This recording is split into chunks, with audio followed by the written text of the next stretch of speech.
Why you wouldn't last a day in medieval times.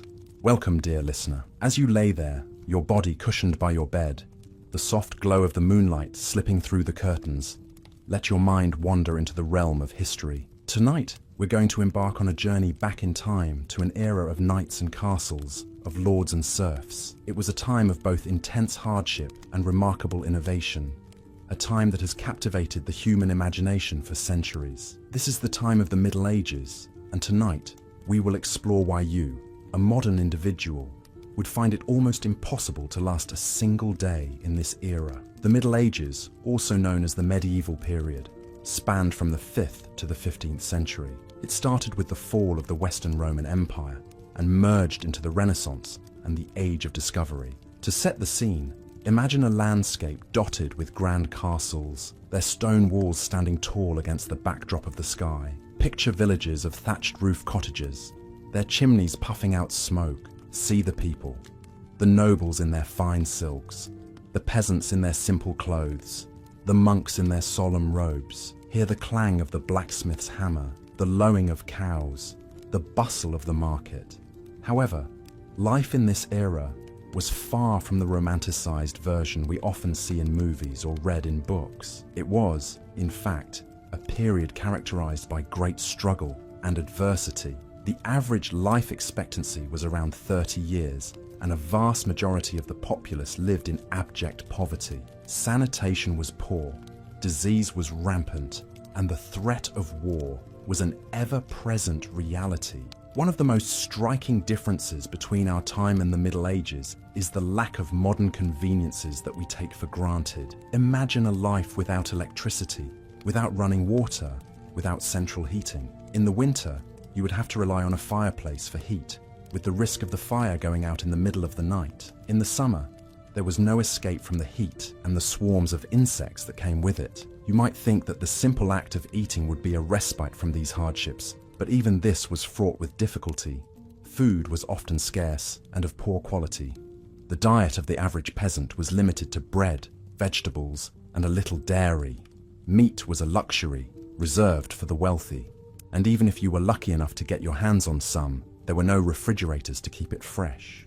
Food poisoning was a common occurrence and could easily prove fatal. Water, too, was not as readily available as it is today. Wells were the primary source of drinking water, but these were often contaminated. As a result, people frequently drank ale or beer, as the alcohol killed some of the harmful bacteria. However, this led to a whole other set of problems, as excessive drinking was common. Hygiene was another area in which medieval times vastly differed from today. Bathing was not a daily or even weekly occurrence. In fact, it was believed that bathing opened the pores to disease, and so was avoided when possible. As a result, people often had lice, fleas, and other parasites. The lack of dental care meant that tooth decay was rampant, and the solution was usually extraction without any form of anesthesia. Medicine, too, was a far cry from what we know today. Doctors had a limited understanding of the human body and disease, and their treatments were often more harmful than helpful. Bloodletting was a common practice, based on the belief that it could balance the body's humours. Surgery was performed without anesthesia, and the mortality rate was extremely high. Let's continue our journey through medieval times with a closer look at the living conditions. If you're fond of modern amenities like running water, electricity, or even just a comfortable bed, medieval times would have been a shock to your system. Houses during this era were usually made of a wooden frame filled with wattle and daub, a mixture of clay, straw, and animal dung. The roofs were thatched with straw, which provided a modicum of insulation. However, the walls were thin and the homes lacked any real heating source, making winters bitterly cold. Fireplaces were a luxury that few could afford, so most people huddled around a central hearth for warmth. The smoke from this open fire had to escape from a hole in the roof, which meant that the interior of the home was often choked with smoke. Imagine trying to find comfort in such a setting, huddled with your family members, your eyes stinging from the smoke. Most homes consisted of a single room that served multiple purposes. The same room that was used for cooking and eating was also the sleeping quarters. Privacy was a concept virtually unheard of. as entire families would sleep together in the same space, often on a single bed of straw. If you found the idea of sharing a bedroom with a sibling frustrating as a child, imagine sharing a bed with your entire family. Sanitation, or rather the lack of it, would be another shock to the modern system. There were no bathrooms as we know them. Instead, people would use chamber pots, which were emptied out of windows and onto the streets below. The waste would then run down the streets and into the local rivers, which were also the primary sources of drinking water. The result was rampant disease, from dysentery to the plague. The smell alone would be enough to make the strongest stomachs churn. This brings us to the topic of personal hygiene. The idea of daily showers would have been unimaginable to the people of the Middle Ages. Most people bathed rarely, and when they did, it was often in the local river or a community bathhouse. These bathhouses, while providing a place for communal bathing, were also a breeding ground for bacteria and disease. There was a prevalent belief during this time that bathing opened the pores to disease. So many people chose to bathe as infrequently as possible. This meant that people often carried a strong odor, which was only masked by the use of herbs and flowers. Food in the Middle Ages was also a far cry from what we're accustomed to today. The average person's diet consisted of bread, cheese, and ale. Meat was a luxury that few could afford, and fresh fruits and vegetables were not a common part of the diet. Malnutrition was a common problem, as the diet lacked many essential vitamins and nutrients. It wasn't all hardship and struggle, however. There were moments of joy and celebration, often centered around religious holidays and feasts. Music and dance were important parts of medieval culture, providing a much-needed escape from the harsh realities of daily life. People would gather in the village square to dance, sing, and celebrate. Even in the darkest times, the human spirit finds ways to shine through. So, as we close this chapter,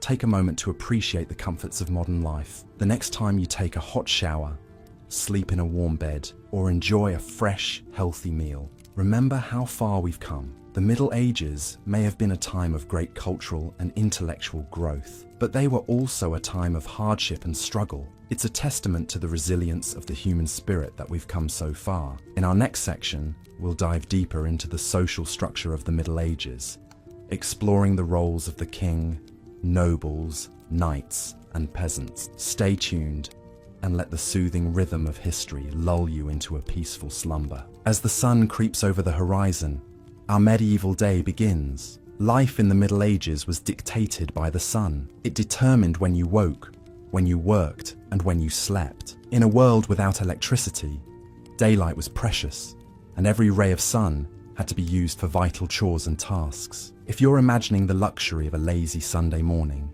think again. The medieval folk were early risers, typically getting up at the crack of dawn, as signalled by the crowing of a rooster or the tolling of the local church bell. Once out of bed, people would dress in simple tunics made of coarse wool, linen, or hemp, depending on their wealth and status. The wealthy might have clothes dyed in brighter colours and made of finer materials, but the majority wore drab, practical clothing, not unlike the sackcloth of biblical fame. Shoes were a luxury, with most peasants going barefoot, especially in the warmer months. The first meal of the day was breakfast, but this was not the feast of bacon, eggs, and toast that we're accustomed to. Medieval breakfast was a frugal affair, often consisting of a chunk of bread, some cheese, and, if they were lucky, a bit of cold meat or fish from the previous night's meal. This would be washed down with a mug of ale, or for the wealthier folk, wine. Yes, you heard that right. Water was often unsafe to drink due to poor sanitation, so low-alcohol ale and wine were common beverages, even for children. After breakfast, it was straight to work. The majority of medieval people were peasants, working the land for the local lord. Their days were filled with hard, physical labour, ploughing fields, sowing seeds, tending animals, and harvesting crops. Even children were expected to contribute, with tasks appropriate to their age and strength. The work was backbreaking, and the hours were long. From dawn until dusk, the fields and pastures were a hive of activity, with only a short break at midday for a meal and rest. If you were lucky enough to be a craftsman, your day might involve working in a shop or at a market stall selling your wares. Blacksmiths, bakers, carpenters, and weavers were all critical to the medieval economy. Their skills were in high demand, and their products, horseshoes, bread, furniture, and cloth, were essential for daily life. However, these jobs were not without their hardships. The work was often dangerous, with the risk of injury or even death from accidents or fires. In contrast, the life of a noble or a knight was very different. They did not labor in the fields, but they were busy with their own duties and responsibilities. They had to manage their estates, administer justice, train for war, and engage in politics. The noble's day was filled with meetings, decisions, and paperwork, much like a modern CEO. As the sun began to set, the day's work would come to an end. Supper was the main meal of the day, usually consisting of a hearty stew made of meat, vegetables, and grains. The wealthier you were, the more varied and extravagant your diet would be. The rich feasted on roasted meats, exotic spices, and sweet pastries, washed down with fine wines. After supper, people would gather around the hearth for a few hours of relaxation before bed. They might tell stories, play simple games, or just enjoy the warmth and companionship of their family and friends. Then, as the last embers in the hearth died out, it was time for bed. Beds were simple affairs, often just a pile of straw covered with a blanket. Only the wealthy had the luxury of a wooden bedstead, stuffed mattress, and feather pillows. As you lay down to sleep, you would be aware of the silence, broken only by the occasional hoot of an owl or the distant howl of a wolf. There were no streetlights, no cars, no electric hum, just the dark and the quiet. And with that, your day in the medieval times would come to an end, ready to start again with the crowing of the rooster at dawn. So, as you settle into your comfortable modern bed tonight, spare a thought for our medieval ancestors. Their lives were hard and their comforts were few, but they made the best of what they had. They worked, they laughed, they loved, and they slept just like we do. They were, in essence, just like us, only their world was a very different place. As we delve deeper into the details of medieval life, we find ourselves standing in the middle of a bustling medieval marketplace, a sensory overload of sights, sounds, and smells. The marketplace was the economic center of medieval society, a place where merchants and craftsmen came to sell their wares, and where peasants came to purchase the essential goods they needed for survival. Imagine the cacophony of vendors hawking their wares, the clatter of carts and the lowing of livestock, the scent of fresh bread wafting from the baker's stall, and the less pleasant stench of unwashed people and animals. Goods would have included everything from foodstuffs like bread, cheese, and vegetables to manufactured items like clothing, household goods, and tools. It's worth noting that in these times, currency wasn't as prevalent as it is today. Bartering was a common practice, and goods would often be exchanged for other goods or services.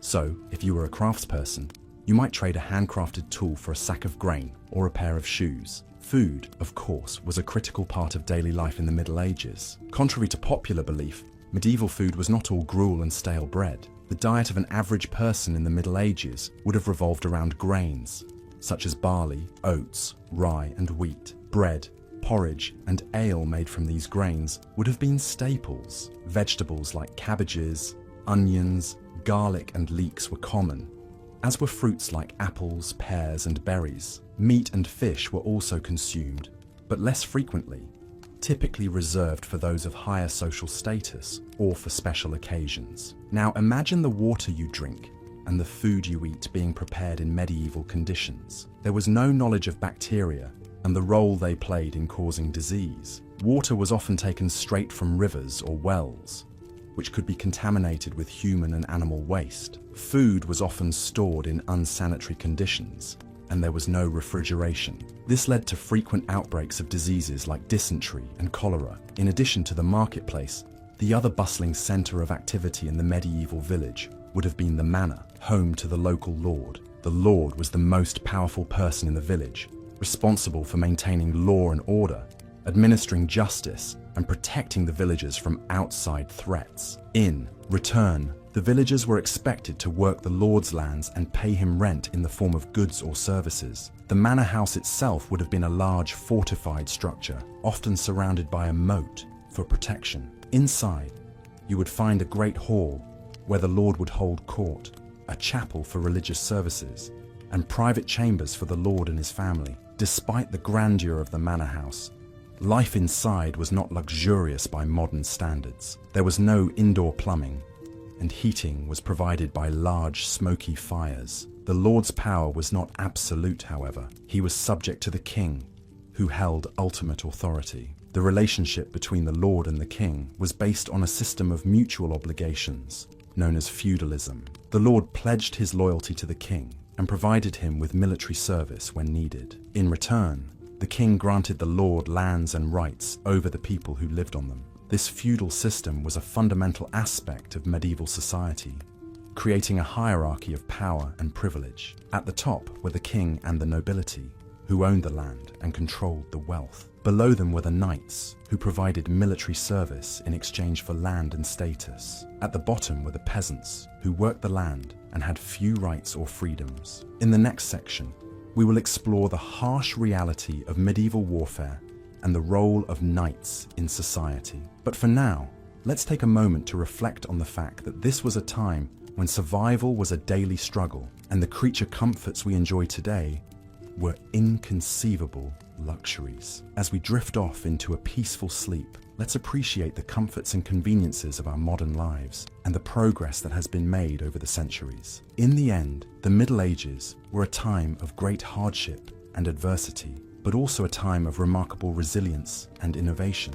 Life was difficult, but people found ways to adapt and survive, to create beauty and meaning in the midst of their challenges. And that, perhaps, is the most enduring lesson of the Middle Ages: the capacity of the human spirit to endure and to flourish even in the harshest of circumstances. So, as we close our eyes and surrender to the soothing embrace of sleep, let's carry that thought with us into our dreams, a reminder of the strength and resilience that resides within each of us. As we delve deeper into the daily life of the medieval period, it's important to note that the rhythm of the day was very different than the one we are used to in our modern times. It was a time when the sun served as the main indicator of the time, and the need for survival necessitated early rising. A typical day would start at dawn with a quick meal known as breakfast, a term borrowed from the Old English breakfasta, which literally means to break the night's fast. This meal was usually a simple affair,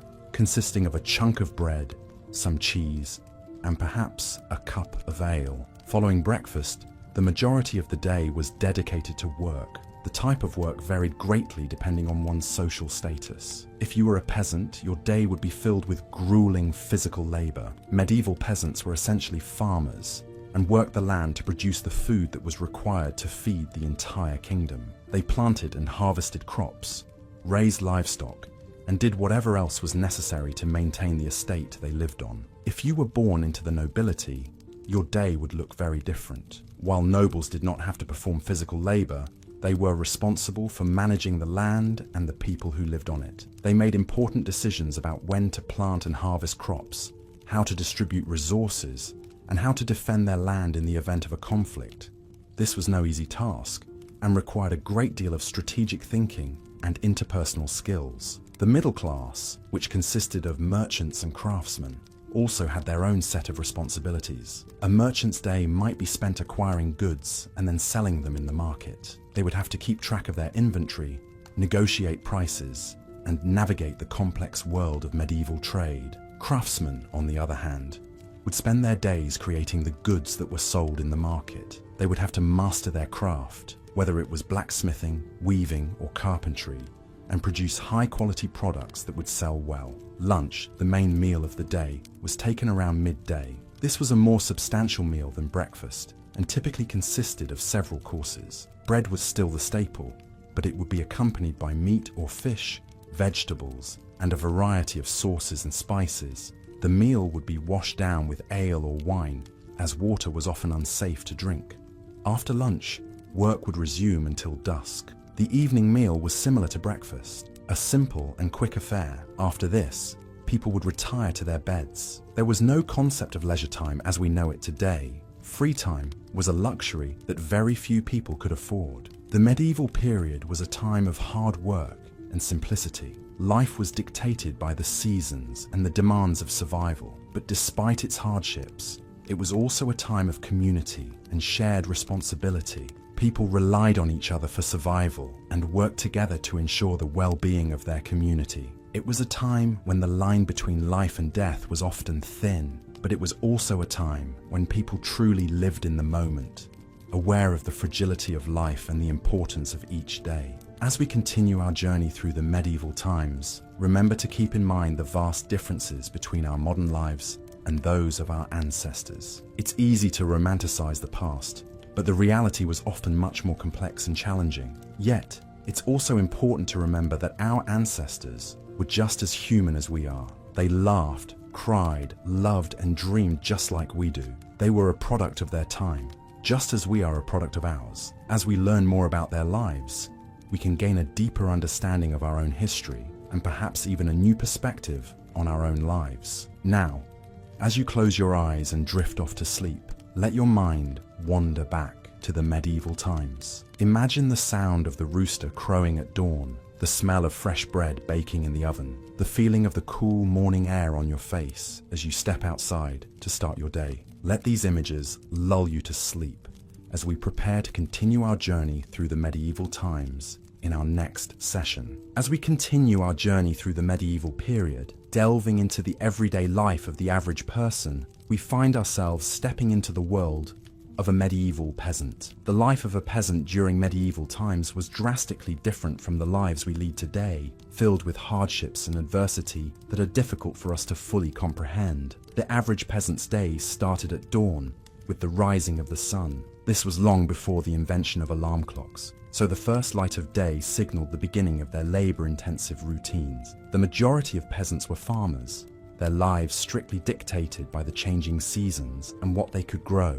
In the spring, they would begin by ploughing their fields using rudimentary tools made from wood and iron. This was a grueling task, often taking several weeks to complete. Once the fields were ploughed, they would then begin sowing the seeds for their crops. Wheat, barley, oats, rye, and legumes were among the most common crops grown. The work was backbreaking, requiring long hours of physical labor in the fields. After the seeding process, the peasants' focus shifted to the maintenance of their crops. They would spend the summer months weeding and ensuring their crops were receiving enough water. This was a constant battle against nature, as unexpected storms or droughts could easily destroy their hard work and leave them without food for the coming winter. When autumn arrived, it was time for the peasants to reap what they had sown. The harvest was a crucial time, determining whether they would have enough food to survive the winter. After the harvest, the remaining stalks and straw were used for a variety of purposes.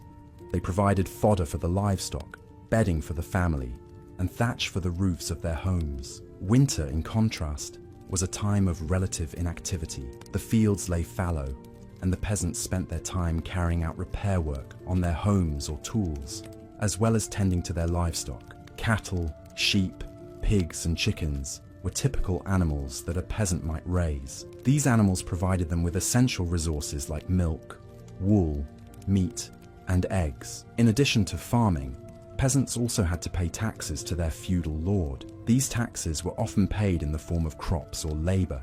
It was not uncommon for a peasant to spend several days each year working on the lord's lands as part of their tax obligation. This was known as the corvée system and was a significant burden on the peasant population. Despite the hardships, life wasn't always work for the peasants. They did have some time for rest and recreation. Sundays were usually kept as a day of rest and worship. The church played a significant role in the lives of the peasants, providing them with spiritual guidance and a sense of community. Festivals and holy days also gave them a chance to take a break from their labor and celebrate with their friends and neighbors. Marriages and births were cause for celebration, and even the harshness of winter brought with it the joy of Christmas festivities. Music and dance were popular forms of entertainment, and despite their difficult lives, the peasants found ways to express their creativity and joy. However, the life of a peasant in medieval times was undoubtedly difficult. The physical labor was intense, the diet was poor, and the living conditions were often cramped and unsanitary. Illness and disease were common, and the average life expectancy was significantly lower than it is today. Despite these conditions, the medieval peasant was a resilient individual. They adapted to their circumstances, found joy in the simple pleasures of life, and formed close-knit communities that helped them survive. Their lives were far from easy, but they laid the groundwork for many of the farming practices we still use today. As we drift off to sleep tonight, let's appreciate the comforts and conveniences of modern life that we often take for granted. As we journey further into the past, we continue to gain perspective on our present, understanding the struggles and triumphs that have shaped our world. In our next section, we will explore the world of the medieval knight, tunneling deeper into the intricate layers of medieval society. But for now, let's let the rhythm of a peasant's life lull us into a peaceful and restful slumber. Good night. In our 7th segment, we delve into the social structure of the medieval era, a time when society was starkly divided into classes, and one's birth essentially determined the course of their life. The feudal system, which was the primary social structure during the medieval period, was akin to a pyramid. At the top was the king, who granted land to his most important noblemen, known as barons. Below the barons were the knights, and at the very bottom were the peasants, who made up the vast majority of the population. Life at the top of the pyramid was relatively comfortable. Kings and noblemen lived in grand castles, surrounded by servants who catered to their every whim. They dined on a variety of foods, including meat, fish, and exotic fruits, while wearing luxurious clothing made of silk and velvet. Despite this, their lives were far from easy. Kings and noblemen were constantly involved in political maneuvering and warfare as they sought to protect their lands and increase their power. Knights, situated in the middle of the social pyramid, had a slightly different experience. They were granted land by their lords in return for their military service. Knights were expected to be brave, chivalrous, and skilled in combat. Their lives were dominated by warfare and the pursuit of honor. Despite the romanticized image we have of knights today, their lives were often brutal and short. Many knights died young, either in battle or as a result of the injuries they sustained. Life at the bottom of the pyramid, the life of a peasant, was incredibly hard. Peasants worked long hours in the fields, growing crops to feed themselves and their lords. They lived in simple, one-room huts with dirt floors and few possessions. Their diet consisted mainly of bread, vegetables, and occasionally a bit of cheese or bacon. Despite their hard work, peasants were often at the mercy of their lords, who could raise rents or demand more labor at any time. The medieval period was also a time of religious fervor. The Catholic Church was the dominant religious institution, and its influence permeated every aspect of life. The Pope, who was considered God's representative on earth, held enormous power. People were expected to attend church services regularly, pay tithes to the church, and live their lives according to Christian teachings. Those who didn't were considered heretics and could face severe punishment, including excommunication or even death. The Middle Ages were also a time of great intellectual activity, despite the widespread illiteracy. Monasteries were the centers of learning, where monks painstakingly copied out books by hand. These works, many of them religious texts, were the primary source of knowledge during this time. The medieval era was a time of stark contrasts. On one hand, it was a time of great beauty, with the construction of magnificent cathedrals and the creation of stunning works of art. On the other hand, it was a time of great brutality and suffering, with constant warfare, widespread poverty, and a lack of basic human rights. As we continue our journey through the medieval era, we will explore more about the lives of the people who lived during this time, the challenges they faced, and the innovations they made. Despite the hardships, the medieval period was a time of great change and progress, setting the stage for the modern world we know today. Take a moment to imagine living in this era, the sounds of the marketplace, the smell of the earth after a day in the fields, the taste of simple, hearty food after a hard day's work. As you do, let the stress and worries of your day fade away, replaced by a feeling of peace and tranquility. Let us continue our in-depth exploration into the daily life of the medieval period. As our journey through time unfolds, you might begin to realize that a day in the life of a medieval individual was far from the romanticized versions often depicted in popular culture. For the average person living in medieval Europe, life was far from easy. The day would begin at dawn, with the first light of the sun. Most people lived in small one-room houses with thatched roofs. These houses offered little in the way of privacy or comfort. The floor was typically made of dirt, and the only furniture would be a rough-hewn table and benches. In the corner, there would be a small fire pit for cooking and warmth. The house would often be shared with livestock, adding to the discomfort. Upon rising, the medieval individual would start their day by attending to their chores, which was primarily dictated by their particular social status and occupation. The majority of people were peasants, working the land for their feudal lord. Their day would be spent in hard labor, tilling the fields, planting crops, and taking care of the livestock. They would work from sunup to sundown, with only a short break for lunch. Food in the medieval period was also a far cry from what we are accustomed to today. The average diet consisted mainly of bread, porridge, and vegetables. Meat was a luxury that few could afford, and fruits were only available seasonally. The lack of variety and nutrition in the diet often led to health problems, including malnutrition and scurvy. For those living in towns and cities, life was somewhat different, but no less harsh.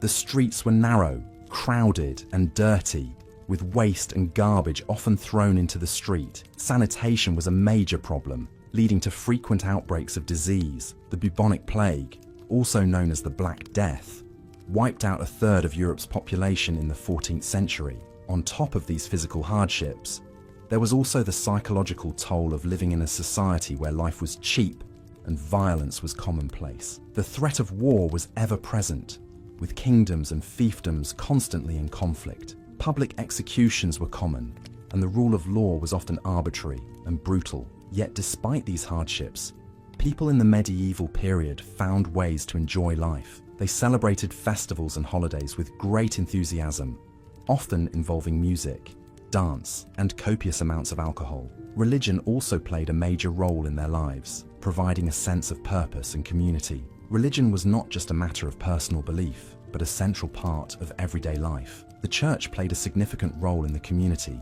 providing not only spiritual guidance, but also basic social services. The local priest would often be the only person in the village who could read and write. He would perform weddings, funerals, and baptisms, and also provide basic medical care. In conclusion, life in the medieval period was a constant struggle for survival. It was a time of harsh realities, where the average person lived a life of hard labor, poor nutrition, and constant uncertainty. Yet, it was also a time of deep faith and communal bonds, where people found joy in the simple pleasures of life. If you were to spend a day in medieval times, you would likely find it a challenging, but also a profoundly human experience. As we continue to delve further into the medieval era, we will explore more about the intricacies of daily life, the societal structure, and the cultural beliefs that shaped this fascinating period in history. So, close your eyes and imagine a world far removed from our own, where life was simple yet fraught with challenges. We'll continue our journey through the ages, immersing ourselves in the sights, sounds, and experiences of the medieval times. As we continue our journey into the gripping, yet often unsettling world of medieval times, let us now turn our attention to the intricate social order of the period, which was a far cry from what we are accustomed to in our modern democratic societies. In the medieval world, where you were born and to whom had a profound impact on your lot in life, the social structure was rigidly hierarchical, and opportunities for social mobility were few and far between. At the top of the social pyramid was the monarch, the ultimate authority, who ruled by divine right. The king was the law, his word was final, and his power was absolute. Just below the king were the nobles. The nobility was a privileged class, enjoying wealth, power, and prestige. They owned vast tracts of land, lived in opulent castles, and commanded private armies. Yet, they too had obligations. They were expected to provide military service to the king, administer justice, and maintain order in their territories. Beneath the nobles were the knights, a warrior class who owed their allegiance to a lord. Knights were professional soldiers, trained from a young age to fight in the king's wars. They were rewarded with land and privileges, but their lives were not easy. They were expected to be brave, loyal, and honorable. to uphold the chivalric code, and to be ready to lay down their lives for their lord and king. Next came the clergy, who held a unique position in medieval society. They were not only spiritual leaders, but also wielded significant temporal power. The church was the richest and most powerful institution in medieval Europe, owning vast estates, collecting tithes, and exercising influence over all levels of society. The clergy were often the only literate people in the community, and they played a crucial role in education, charity, and administration. And then, at the bottom of the social pyramid, were the peasants. This was the largest and most disadvantaged group in medieval society. They worked the land, tilled the fields, and tended the livestock, their labor providing the food and other resources that sustained the entire society. Yet, they were often treated as little more than chattels, tied to the land and their lord, with few rights and little hope of improving their circumstances. Life as a peasant was hard and unrelenting. The working day started at dawn and ended at dusk, with only a few short breaks for meals. The work was physically demanding, and there was no respite, no weekends, no holidays. And yet, the fruits of their labor mostly went to their lord in the form of rent, taxes, and services. Food was simple and monotonous. A typical diet consisted of bread, porridge, and vegetables, with meat and fish being a rare luxury. Clothing was coarse and practical, made from wool or linen, and often worn until it fell apart. Homes were small, dark, and crowded, with entire families living in a single room. Peasants were subject to the will of their lord, who had the power to decide almost every aspect of their lives. They could be bought, sold, or given away at their lord's whim. They were subject to harsh punishments for any transgressions, real or imagined, and they had little recourse to justice, as the legal system was heavily biased in favor of the nobility. Despite these hardships, the peasants were not entirely without agency. They had their own customs and traditions, their own ways of making sense of the world. They celebrated the changing seasons, the harvest, and the holy days, finding joy and solace in their communities and their faith. And so, as we reach the end of this section of our journey, let us take a moment to reflect on the resilience and tenacity of the human spirit, even in the face of such adversity. The world of the medieval peasant may seem harsh and unforgiving to us now, but it was their reality, their everyday life, and they found ways to endure, to survive, and even to thrive in their own humble way. So, as you drift off to sleep, let the echoes of their lives, their struggles, and their triumphs lull you into a deep, peaceful slumber filled with dreams of a time long past, yet not entirely forgotten. And remember, as the dawn of a new day breaks, that we too have our challenges, our struggles, and our triumphs, and that we too are part of the great tapestry of human history,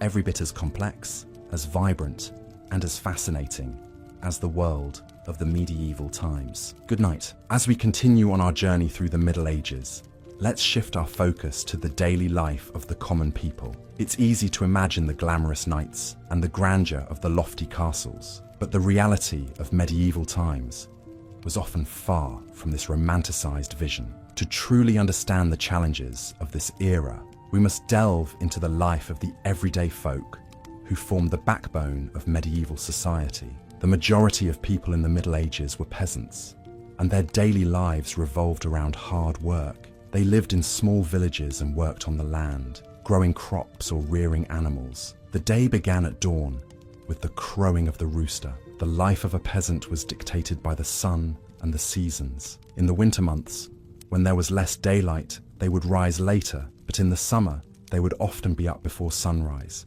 getting ready for a long day of toil in the fields. Their homes were simple, usually 1 or 2 room structures made of wood or wattle and daub, a mixture of mud, straw, and manure. The floor was typically a compacted earth, and there was a hole in the roof to let out smoke from the fire. Furniture was minimal and crude, and they slept on straw pallets covered with skins or coarse cloth. A peasant's home was also the place where they would eat, sleep, and work on their craft, be it weaving, brewing, or blacksmithing. Work was relentless for the medieval peasant. Their primary responsibility was to produce food. They would plough, sow seeds, and harvest crops. They also took care of animals, milked cows, made cheese, and collected eggs. In addition to this, they were also responsible for building and repairing their homes and tools. Every member of the family, including children, was expected to contribute in some way. Beyond their grueling work, peasants also had obligations to their lord. In return for the right to live on and work a piece of land, they owed their lord a certain number of days' labor each year. This was called the corvée and could include tasks like building roads, bridges, and fortifications, or harvesting the lord's crops. The diet of a medieval peasant was simple and monotonous. They ate a lot of bread, usually made from rye or barley, as well as vegetables like cabbage, beans, onions, and peas. Meat was a rare luxury and was typically reserved for special occasions. Instead, they often ate fish, which they could catch themselves in the local rivers or streams. Their drink was usually ale or beer, as water was often unsafe to drink. Despite the hardship, there were moments of joy and community in a peasant's life. They celebrated the changing of the seasons, the harvest, and religious holidays with feasts, music, and dance. These moments of mirth and merriment provided a much-needed break from the monotony of their everyday life. However, the life of a medieval peasant was fraught with uncertainty. Crop failure, due to bad weather or pests, could lead to famine, and even in good times, the threat of disease was ever present.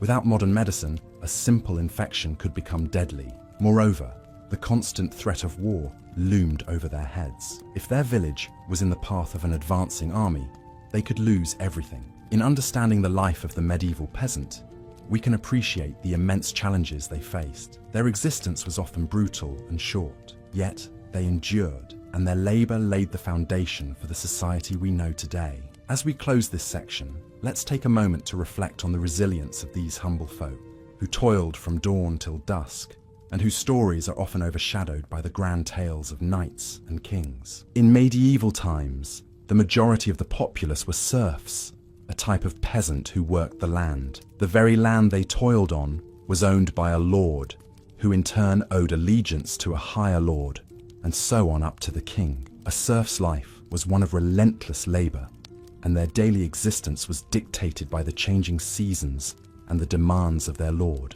They would start their day at the crack of dawn, with the first light of day serving as their alarm clock. Their day would begin with feeding their animals, which often included cows, sheep, and chickens. The animals were vital to a serf's livelihood, providing milk, wool, eggs, and occasionally meat. Following this, the serfs would head to the fields. Depending on the time of year, they might be sowing seeds, harvesting crops, or ploughing the fields. These tasks were physically demanding and involved hours of backbreaking work, often under the harsh elements. There were no weekends or holidays for a serf. Their work was never truly done. After a long day in the fields, the serfs would return home. Their homes were simple one-room structures, often shared with their animals. There was no glass in the windows. The floors were made of hard-packed earth, and the only furniture would be a rough wooden table and stools. Dinner would be a simple affair, consisting of dark bread, made from a type of grain called rye, and a thin soup made from vegetables grown in their garden. Meat was a rarity, saved for special occasions. They would eat their meal by the light of a tallow candle, made from animal fat. Despite the hardships of their daily life, serfs found joy in simple pleasures. They would often sing songs while they worked in the fields, a practice that helped to lighten the load of their labor. On Sundays, they would attend church, a mandatory requirement, but also a chance to socialize with their neighbors. However, the life of a serf was not just hard work. They were subject to the whims and wishes of their lord. If their lord decided to go to war, the serfs were expected to fight. This was a dangerous proposition, as they often lacked proper training and equipment. The life of a serf was also precarious. A bad harvest could lead to starvation, and disease was a constant threat. Without access to modern medical treatments, a simple injury or illness could easily turn deadly. As we weave through the tapestry of history, it becomes clear that our modern conveniences are a product of centuries of progress. The next time you find yourself longing for the simplicity of a bygone era, consider the serfs of medieval times. Their lives were anything but simple, filled with hard labor, constant uncertainty, and a lack of basic comforts. In the next section, we will delve deeper into the social hierarchy of medieval times, and explore the lives of the lords and ladies.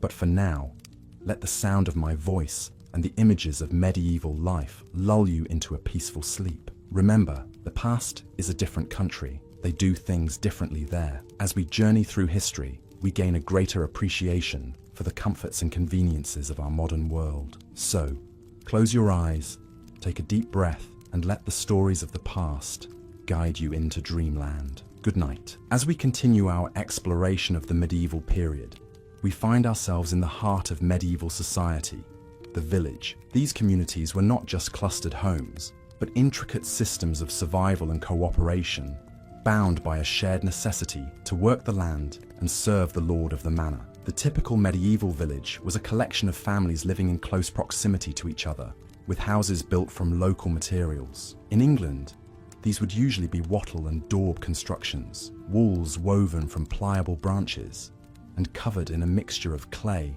straw, and animal dung. The roofs were thatched using reeds or straw, and a hole in the roof would allow smoke from the fire to escape. The houses were small and dark, with few windows due to the expense of glass. Life began early in the village, with the cock's crow signaling the start of another day of labor. The majority of the villagers were serfs, individuals who were tied to the land and had to provide labor services to the lord of the manor. These services varied, but typically included ploughing the lord's fields, harvesting his crops, and maintaining his roads and fences. In return, the serfs were allowed to work their own strips of land to produce food for their families. The medieval diet was far from the varied and balanced meals we enjoy today.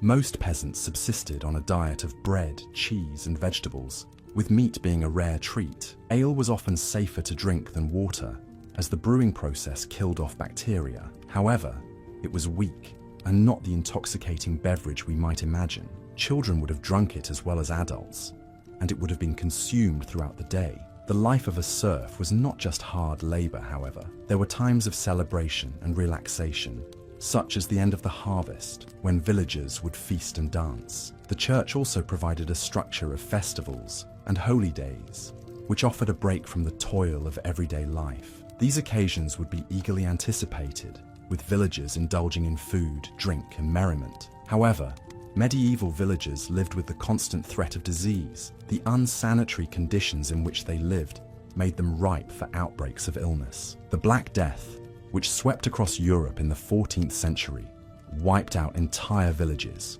leaving fields untended and livestock roaming free. The lack of medical knowledge and the belief in supernatural causes for diseases made these outbreaks all the more deadly. Despite the hardships, there was a sense of community within the village. Everyone had a role to play and was dependent on their neighbors for survival. The shared experiences of work, celebration, and adversity created strong bonds between villagers. They supported each other through difficult times and shared in each other's joys and sorrows. However, this sense of community also had a darker side. Villagers were suspicious of outsiders and anything that deviated from the norm. This fear of the unknown could lead to accusations of witchcraft and other forms of supernatural mischief. These accusations could have dire consequences, with those accused often being ostracized, tortured, or even killed. As we delve deeper into the realities of life in the medieval period, it becomes clear that surviving in these times required strength,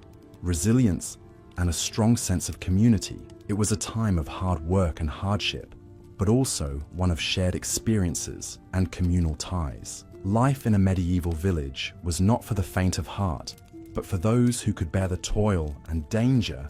It was a life lived to the rhythm of the seasons and the demands of the land. So, as we continue our journey through the medieval period, let's remember the serfs and their struggles, and appreciate the relative comfort and safety of our own lives. As we continue to weave our way through the fabric of medieval life, we find ourselves at the heart of a bustling medieval town. The air is filled with the chatter of townsfolk, the clanging of the blacksmith's hammer, and the distant hum of a lute. The streets, narrow and winding, are lined with timber-framed houses. These structures lean precariously over the street, their second stories jutting out over the first, in a way that seems to defy gravity. The overhanging upper floors were designed this way to maximize living space without encroaching on the street below, a clever solution to the problem of limited urban space. Most houses in a medieval town were multifunctional. The lower floor often served as a workshop or a shop, with the family living in the rooms above. These homes were compact and practical, but they lacked the comforts and conveniences we take for granted today. There was no running water, no central heating, and no electricity.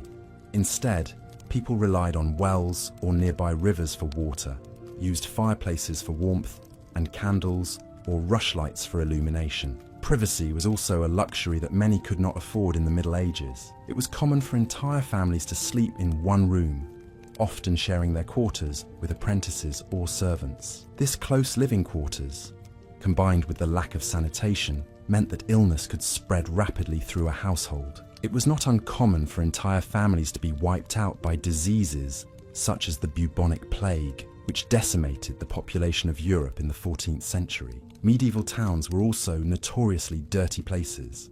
Without a proper sewage system, waste was often thrown into the street or dumped into rivers. This lack of sanitation, coupled with the close living quarters, made towns a breeding ground for disease. The stench, as you can imagine, was overwhelming. Visitors to medieval towns often commented on the foul smell that permeated the air, a potent mix of sewage, rotting food, and animal waste. And yet, despite these harsh conditions, towns were a hub of activity in the Middle Ages. They were the economic heart of medieval society, where goods were produced and traded. Towns were home to a variety of craftsmen, including blacksmiths, bakers, weavers, and brewers, all of whom played a vital role in the economy. Markets were held regularly, drawing people from the surrounding countryside to buy and sell goods. In addition to their economic function, towns also served as centers of social and political activity. Towns were often fortified with walls and towers, providing protection to their inhabitants in times of war. They were also home to important institutions such as the church and the town hall, which played key roles in the governance and spiritual life of the community. Towns also offered opportunities for social mobility. While the rural peasantry was largely tied to the land, townspeople had the chance to amass wealth through trade and craft.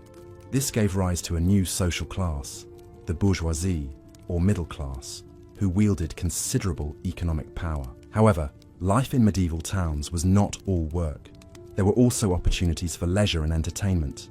Fairs and festivals were common, providing a chance for people to socialize and enjoy themselves. Music, dance, and theatre were popular forms of entertainment, and taverns were a favourite gathering place for townsfolk. But as we drift away from the hustle and bustle of the town, remember that while life in the Middle Ages was undoubtedly challenging, it was not without its moments of joy and celebration. Despite the hardships, people found ways to carve out meaningful lives, to find happiness, and to dream of a better future, an enduring testament to the resilience of the human spirit. As we continue our journey through this fascinating period in history, let us carry with us not only an understanding of the challenges faced by those who lived in medieval times, but also a deep appreciation for their resilience, their ingenuity, and their unyielding hope. As we continue our journey into the Middle Ages, let us now delve into the fascinating and somewhat harsh realities of daily life during this period. The medieval lifestyle was a stark contrast to the comforts and conveniences we enjoy today,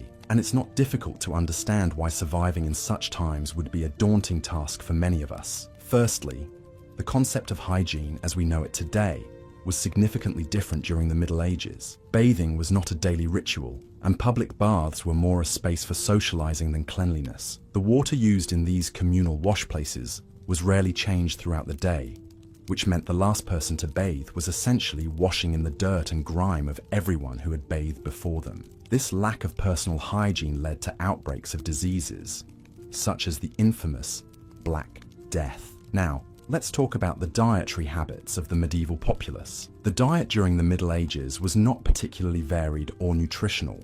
Meat was a luxury that only the wealthy could afford on a regular basis, while the poor subsisted on a diet primarily composed of grains and vegetables. This lack of diversity in the diet often led to malnutrition and other health problems. Moreover, the cooking methods of the time were primitive, and food was often overcooked or undercooked, leading to digestive issues. In terms of housing, the dwellings of the medieval period were far from comfortable. The majority of the population lived in small, cramped cottages made from wattle and daub. These structures were poorly insulated, making them freezing cold in the winter and stiflingly hot in the summer. Additionally, these houses lacked proper ventilation, resulting in a smoky, stuffy atmosphere from the cooking fires. Furthermore, the role of women in medieval society was vastly different from what it is today. Women were largely confined to the domestic sphere, and their duties revolved around raising children and managing household chores. They had very little autonomy or rights, and could not own property or hold positions of power. This lack of independence and self-determination would undoubtedly be a shock to the modern sensibilities. The concept of entertainment, too, was vastly different in the Middle Ages. Without the luxury of technology, people had to find amusement in simpler, more physical activities. These included sports like archery and wrestling, as well as communal events like fairs and feasts. However, these forms of entertainment often carried risks of injury or even death, especially in events such as jousting tournaments. Religion played a central role in medieval life, and the church held a great deal of power and influence. Daily life was governed by religious observances and rituals, and any deviation from the church's teachings was viewed with suspicion and often met with severe punishment. This rigid adherence to religious doctrine often stifled intellectual and scientific progress. In terms of employment, most people in the Middle Ages worked in agriculture. The work was grueling and the hours were long, often from sunrise to sunset. There was no concept of weekends or holidays, and workers were expected to toil endlessly for their survival. This level of physical labor would be unfamiliar and likely unbearable to many of us today. Lastly, the medical practices of the Middle Ages were rudimentary at best. Doctors had a limited understanding of the human body and diseases, and their treatments often involved bloodletting or the use of leeches. There were no antibiotics or painkillers, and surgery was a risky endeavor, often resulting in death. As we navigate through the realities of medieval life, it becomes clear that the hardships and challenges of this era would make survival incredibly difficult for those accustomed to modern conveniences. The next time you find yourself longing for the simplicity of the good old days, remember the trials and tribulations of the people who lived during the Middle Ages, and take a moment to appreciate the comforts and conveniences of our modern world. As we continue our exploration of history, we uncover more about the human spirit and resilience, and perhaps gain a deeper appreciation for our own times. As we continue our journey through the Middle Ages, let's explore the daily life of a commoner, a stark contrast to the knights and nobility we've previously discussed. Imagine waking up with the first light of day, the air still cool and crisp, to the rooster's crow echoing across the village. A simple straw mattress would act as your bed, and your blanket might be a rough-spun woolen cloth. The house, most likely, would be a single room shared by your entire family. The walls formed of wattle and daub, woven sticks filled in with a mixture of mud, straw, and dung, hardly offered much insulation from the cold or the noise of the village waking up. Your first task of the day would be to tend to the animals. This could include milking the cows, feeding the chickens, and letting the pigs out to forage. These animals were crucial to the survival of your family, providing food, milk, and even clothing. As such, they were often treated with a level of respect and care that might seem unusual to modern sensibilities. Next, you would turn to the day's chores. If you were a man, this might involve working in the fields, planting or harvesting crops depending on the season. You might also spend time chopping wood for the fire, mending fences, or repairing tools. If you were a woman, your day would be filled with tasks such as spinning wool into yarn, weaving cloth, cooking meals, and tending to the children. The work would be hard, with little time for rest. Lunch, often just a chunk of bread and some cheese, would be eaten in the fields or by the fireside. The afternoon would bring more chores, more work in the fields, perhaps a trip to the village well for water, or a visit to the local mill to grind grain into flour. As the sun began to set, the village would come alive with the sounds of evening. The cows would be brought in from the fields, the chickens cooped up for the night, and the fire stoked for the evening meal. This meal, often a simple stew of vegetables and whatever meat was available, would be a time for the family to come together, to share the day's news and enjoy each other's company. After the meal, there might be a few hours for relaxation. Perhaps you would sit by the fire, mending clothes or carving wooden utensils. Perhaps you would listen to stories told by the elders, tales of heroes and monsters that had been passed down through the generations. Or perhaps you would simply sit in quiet contemplation, staring into the fire and dreaming of a better life. By the time you crawled into bed, the fire would be dying down, and the only sound would be the soft snoring of your family and the distant hoot of an owl. You would fall asleep, knowing that tomorrow would bring more of the same, more work, more chores, more struggles, but also more moments of joy, more stories, more dreams. Life in the Middle Ages was hard, but it was not without its moments of beauty. The changing of the seasons, the birth of a new lamb, the harvest of the crops, these were all occasions for celebration. The sense of community was strong, with everyone working together for the common good, and despite the hardships, people found ways to enjoy life, to laugh, to love, to dream. So, as we continue our journey through the Middle Ages, let's not forget the common people, the men and women who worked the land, raised the animals, and kept the fires burning. Their lives may seem difficult to us, but to them, it was simply life. And in that life, they found moments of joy, moments of beauty, moments of peace. And isn't that, after all, what we all seek in our own lives? As the night deepens and the stars twinkle overhead, let your mind wander back to those simple, hard-working people of the Middle Ages. Imagine their lives, their struggles, their joys. And as you drift off to sleep, remember that we are all connected through time and space by the simple act of living, of working, of dreaming. Good night, dear listener. Sleep well. In our exploration of medieval times, we have journeyed through the harsh realities of life in the period, examining the societal dynamics, the basic amenities, and the physical and mental tolls of the era. As we continue our exploration, we delve deeper into the arduous daily routines of a medieval person. The day would typically start at dawn. Medieval people didn't have the luxury of alarm clocks, but they did have nature's own alarm system, the crowing of the rooster. As the sun began to peak over the horizon, the rooster's call would echo through the countryside, signaling the beginning of a new day. The medieval household would stir, with the lady of the house being among the first to rise. Her tasks for the day were manifold. In a society that was largely agrarian, the wife's role was crucial for the family's survival. She would tend to the garden, milk the cows, and ensure that the livestock were well fed and cared for. She would also prepare meals, clean the house, and care for the children, the elderly, and the sick. The husband, meanwhile, would have his own set of tasks. Depending on his profession, he might spend his day tilling the fields, shoeing horses, crafting tools, or constructing buildings. The work was physically demanding and often dangerous. There were no safety regulations to protect workers, and accidents were common. Children in the Middle Ages did not have the luxury of a carefree childhood. They were expected to contribute to the household from an early age. Once a child reached the age of 7, they could be sent away to work as an apprentice or a servant in another household. The concept of childhood as a time of innocence and play is a relatively modern idea. Education was not a priority in the medieval times. Most people were illiterate, and formal education was reserved for the privileged few. The church was the primary source of education, and monks were among the most educated people of the time. They would spend their days in monastic libraries, painstakingly copying out manuscripts by hand. Despite the hardships of daily life, medieval people did have leisure time.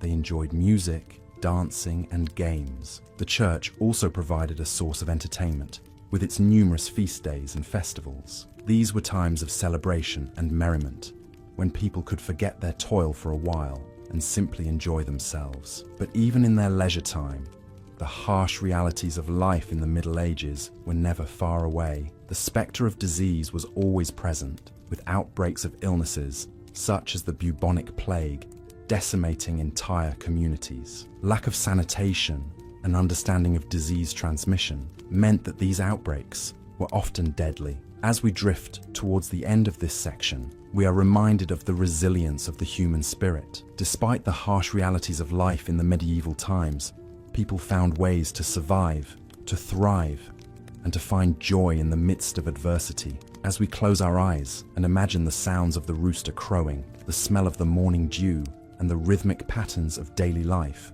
we can appreciate the simple beauty of life in the Middle Ages. In the next section, we will delve into the intricacies of medieval politics and the role of the church in shaping society. But for now, let's allow the images of daily life in the Middle Ages to lull us into a peaceful sleep, a reprieve from the rigors of our own day-to-day existence. As we continue our journey through the medieval period, we now delve into the realm of education and social mobility. Education was not a universal right or expectation, as it is in many parts of the world today. Rather, it was a privilege reserved for the upper echelons of society, specifically the nobility and the clergy. The common folk, who constituted the vast majority of the population, were usually illiterate. Their children learned the trade of their parents, with sons following in their fathers' footsteps as farmers, craftsmen, or fishers, while daughters learned the art of maintaining a household from their mothers. To understand education in the Middle Ages, one must first understand the role of the church, which was the central provider of knowledge. The church was the institution that held the monopoly on learning, and the monasteries were the primary centers of education.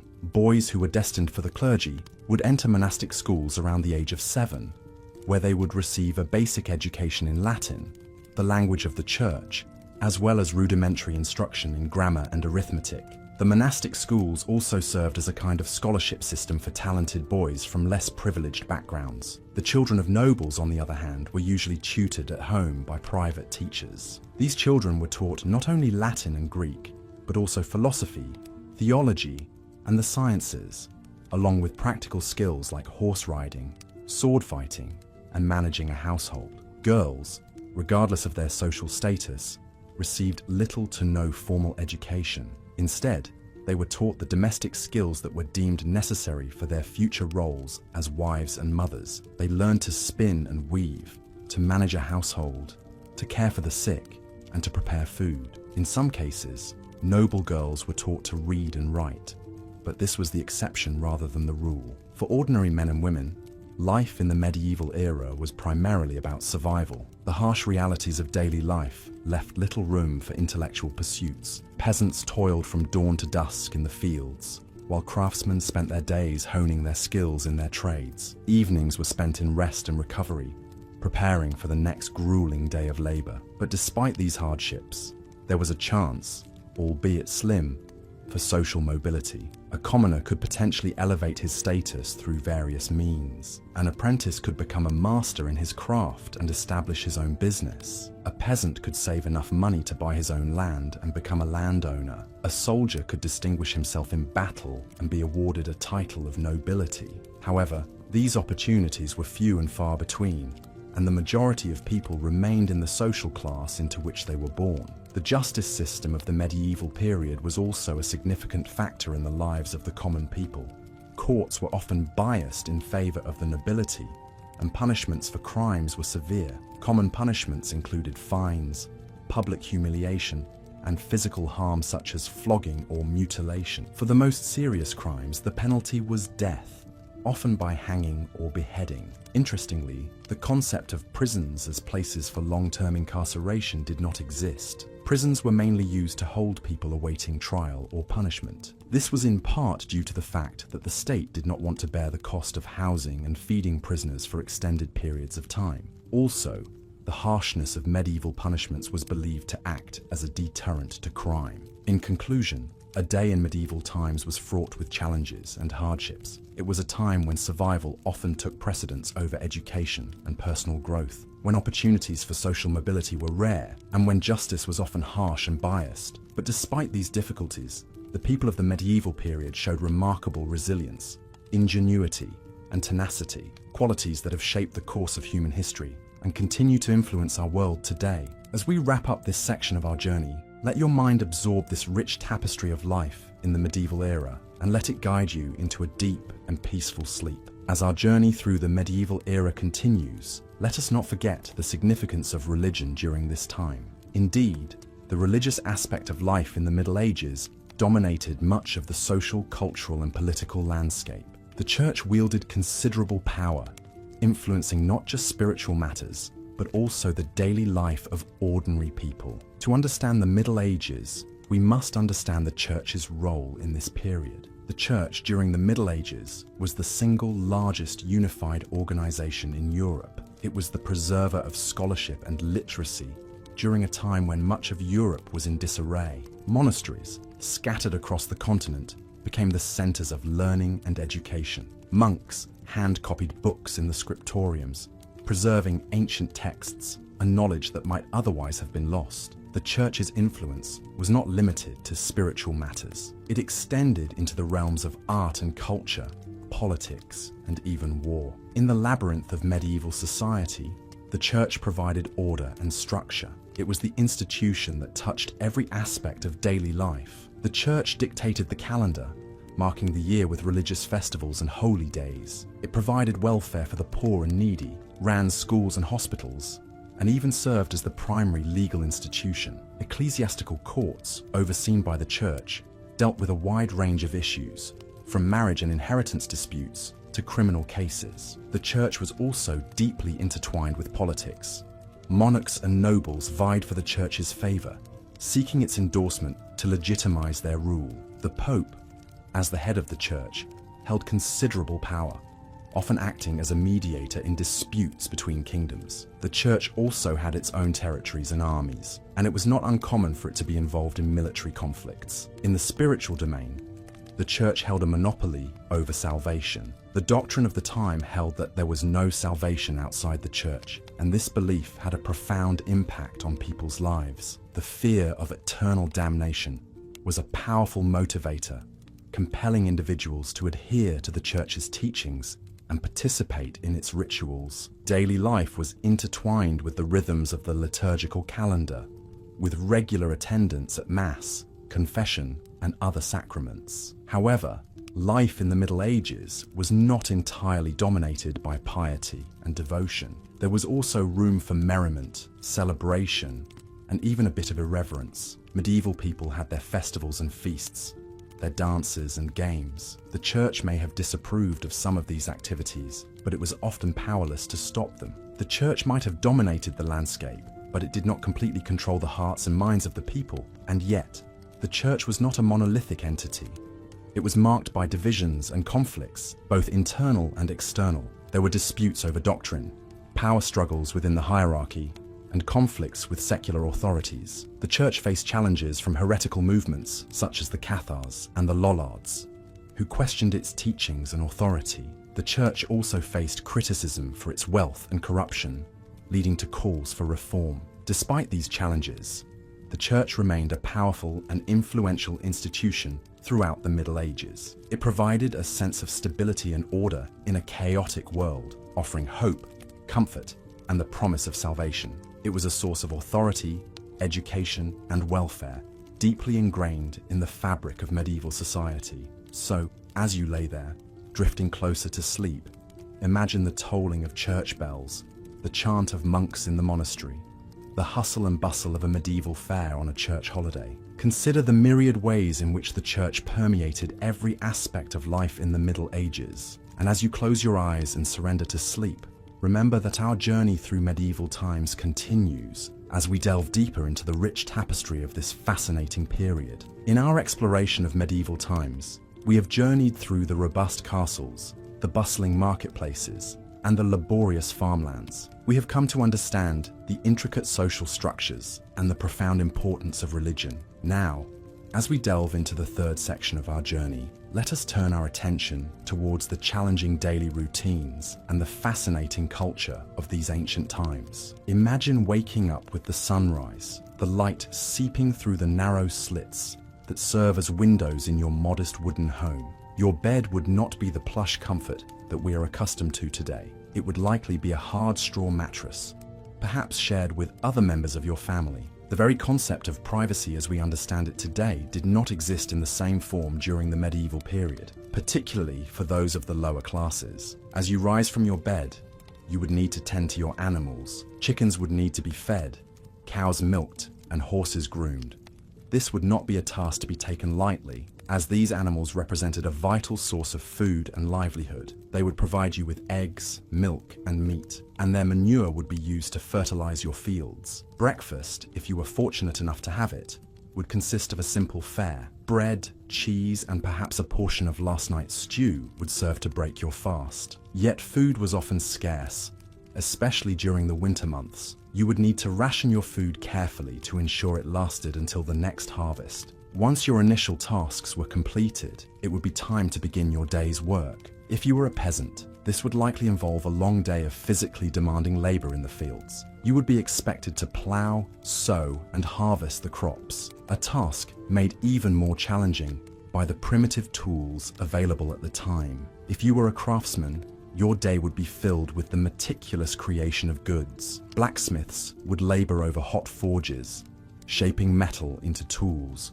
weapons, and household items. Tailors would painstakingly stitch together garments, while carpenters would construct furniture and buildings. Regardless of your occupation, the workday would be long and arduous. There were no weekends or holidays as we know them today. You would work from dawn until dusk, with only a brief pause for a midday meal. This meal, known as the main meal, would be more substantial than breakfast.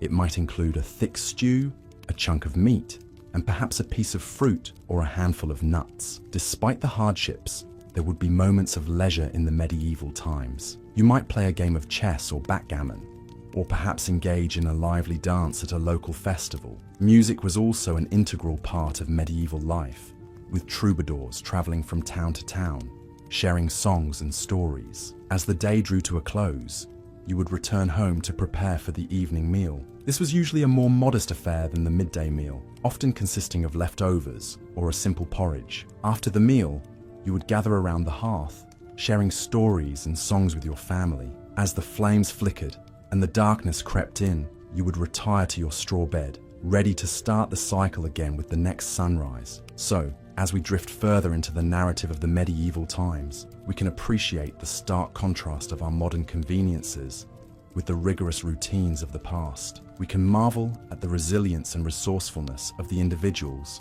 who navigated through these challenging times. And as we tuck ourselves into our comfortable beds tonight, we can reflect on the lessons we can learn from history and how it shapes our understanding of the present and the future. At the heart of the medieval period, also known as the Middle Ages, was the feudal system. This was a social structure that dictated the roles and responsibilities of every individual within society. At the top of this hierarchy was the king, who was endowed with the right to rule by divine providence. Below the king were the nobles who swore their fealty to him. These included dukes, barons, and earls, the so-called lords of the realm. Their oath of loyalty included a promise to provide the king with knights for military service, a practice that was commonplace during this era of frequent territorial disputes. In return for their loyalty and service, the king granted these noblemen land, also known as fiefs. These lands were worked by serfs or peasants who were bound to the land and not allowed to leave without the lord's permission. It's important to remember that serfdom wasn't considered slavery, but it was far from a life of freedom. Serfs were required to work the land, growing crops and raising livestock, which could be claimed by their lord at any time. They also had to pay taxes and were subject to the lord's justice. The life of a serf was incredibly hard. They lived in small, cramped cottages with thatched roofs and walls made from wattle and daub, a mixture of clay, straw, and animal dung. These homes offered little protection from the elements, and during the winter months, they could become unbearably cold. The majority of a serf's time was spent working the fields from dawn until dusk. The work was backbreaking, and there were no weekends or days off. Their diet was poor and monotonous, consisting primarily of pottage, a type of thick soup made from peas, beans, and onions. If they were lucky, they might have some cheese or a bit of bacon to add to their meal. But for most, the diet was vegetarian out of necessity, not choice. It was a time when the saying, "You are what you eat," took on a literal meaning, as malnutrition was rampant, leading to a host of health problems. In contrast, the life of a noble was one of relative luxury. They lived in castles or manor houses, fortified structures that provided protection and comfort. Their diet was varied and plentiful, with meats, fish, fruits, and vegetables regularly on the menu. In addition to their duties to the king, nobles also had responsibilities to their serfs, such as providing protection and ensuring justice was served. However, the application of justice was often skewed in favor of the nobility, with serfs receiving harsher punishments for the same crimes. Medieval society was deeply religious, with the Catholic Church playing a central role in people's lives. The Church dictated the calendar, with numerous saints' days and religious festivals, providing a break from the relentless toil of field work. These festivals also provided an opportunity for people to come together as a community, with feasting, drinking, and games. However, the Church also wielded significant power and influence, with bishops and abbots often acting as advisors to the king. The Church had its own system of law, known as canon law, which was used to regulate matters of faith and morality. This included everything from marriage and divorce to heresy and blasphemy. Those found guilty of breaking canon law could face severe punishments, including excommunication, which was a form of social and spiritual death. Yet, despite the hardships and challenges of life in the Middle Ages, people found ways to find joy and meaning. Music and dance were important forms of entertainment, with troubadours and minstrels traveling from town to town, singing songs and telling stories. Craftsmen took pride in their work, creating beautiful objects from wood, metal, and stone. And while their lives may have been short and often filled with hardship, the people of the Middle Ages also understood the importance of community, family, and faith. As you drift off to sleep, consider the stark contrasts of medieval life: the lofty castles and humble cottages, the rich feasts of the nobility and the simple pottage of the serfs, the stern justice of the Lord and the mercy of the Church. And remember that while the Middle Ages may seem a harsh and unforgiving time, it was also a period of great change and innovation, laying the foundations for the world we know today. As we delve deeper into the realities of life in the medieval times, we find ourselves in the heart of a bustling town. In contrast to the triumphant castles and serene countryside, these urban areas were crowded, dirty, and filled with the stench of human and animal waste. Sanitation was a concept still centuries away from being understood or implemented. Open sewers ran through the streets, where rainwater was the only method of cleaning. People often tossed their waste out of their windows, adding to the squalor. This was a far cry from the cleanliness and hygiene we enjoy in the modern world. Diseases were rampant and often deadly in these conditions. The Black Death, or the bubonic plague, was the most infamous. It swept through Europe in the 14th century, killing millions. Yet it was far from the only danger. Smallpox, measles, influenza, and typhoid were all common and devastating without modern treatments or understanding of disease transmission. Medicine was a blend of superstition, herbal remedies, and prayers. The idea of germs and the necessity of cleanliness in preventing illness was simply not understood. In addition to disease, the risk of injury was always present. In a society without safety regulations, accidents were frequent. If you were lucky, you might simply break a bone. If not, you could be maimed or killed. Even if you survived, without proper medical care, you might be left with permanent disabilities. The concept of workers' rights and welfare would not be introduced for many more centuries. Food and drink in the Middle Ages were also vastly different from what we know today. The poor often subsisted on a diet of bread, porridge, and vegetables. Meat was a luxury, often reserved for the wealthy. Most people drank ale or beer, as water was often too polluted to drink safely. Though we might romanticize the idea of a hearty medieval feast, the reality was often much more mundane and nutritionally deficient. Religion played a central role in every aspect of medieval life. It influenced law, education, and social structure. The Church wielded significant power and could dictate the course of a person's life. Heresy was considered a serious crime, and punishments could be extreme. The concept of religious freedom, as we understand it today, did not exist. Education was also a privilege of the wealthy. For the poor, life was about survival. Children were expected to work from a young age, often in the same trade as their parents. There were no child labor laws to protect them. Literacy rates were low, and books were expensive and rare. The creation of the printing press in the 15th century would revolutionize access to information. But for the majority of the Middle Ages, Knowledge was held by a select few. Women's rights were severely limited during this period. Most women were expected to marry and produce children, often while still in their teens. They had little say in these arrangements, with marriages arranged for political or economic gain. Once married, a woman was expected to obey her husband in all things. Education for women was rare, and the idea of a woman holding power was often met with suspicion and fear. Despite these harsh realities, it's important to remember that people in the Middle Ages were not simply suffering through their lives. They found joy in family, community, and faith. They celebrated with feasts and festivals. They created beautiful works of art and architecture that we still admire today. They loved, laughed, and lived their lives with the same depth of emotion that we do.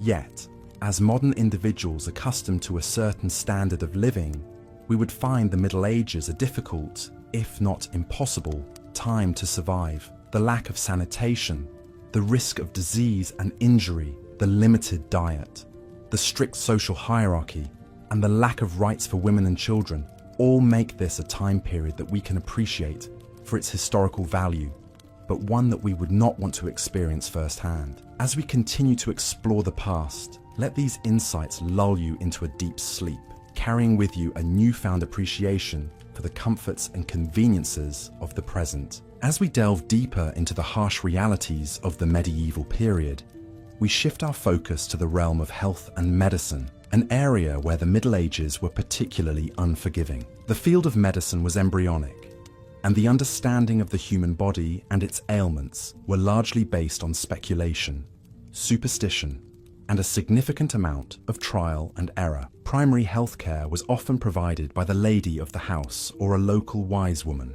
Without the benefit of scientific knowledge or sterile environments, remedies were concocted from various sources, such as plants, herbs, and animal parts, and treatments were often more akin to rituals than to what we would recognize as medical practice. These remedies were passed down from generation to generation, an echo of a time when oral tradition was the primary means of preserving knowledge. Imagine suffering from a headache or a toothache and being prescribed a poultice of mashed herbs or a potion brewed from the bark of certain trees. In more severe cases, practices such as bloodletting were common, with the belief that by draining the body of bad blood, the patient would be cured of their illness. This was often carried out by barber surgeons, who, along with cutting hair, also performed minor surgeries and amputations. The ubiquitous barber's pole of white and red is actually a symbolic reference to this practice, the red representing blood and the white signifying the bandages. In the absence of anesthesia,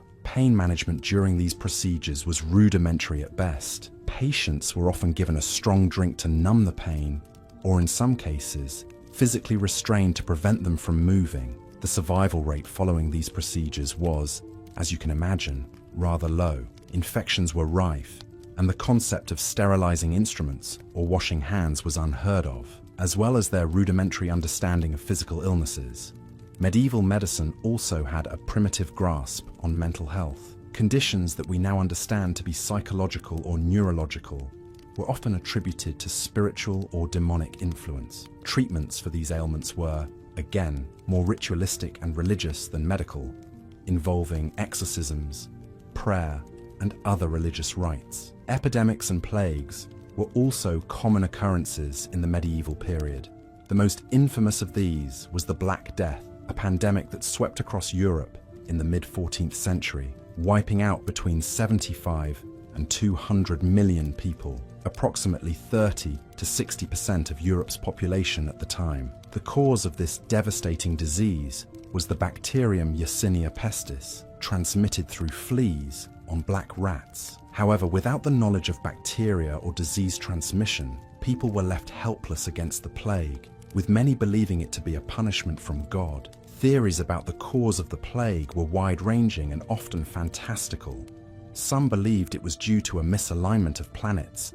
Others blamed Jewish communities, leading to widespread persecution. Some people even thought that the disease was transmitted through the air, leading to the development of plague doctors, who wore beaked masks filled with herbs and spices to purify the air they breathed. Despite their efforts, the plague continued to ravage Europe until the late 17th century. Despite the hardships and health hazards, people in the Middle Ages did manage to survive, albeit with a significantly lower average life expectancy than today. The resilience and resourcefulness demonstrated during this time laid the groundwork for many of the advancements in medicine and healthcare that we benefit from today. As we close this section of our journey, it is important to remember that while the Middle Ages were undoubtedly challenging, they also represented a time of remarkable human endurance and innovation. Life was not easy, but it was not impossible either. And as we venture further into the past, we continue to learn more about our ancestors' struggles and triumphs,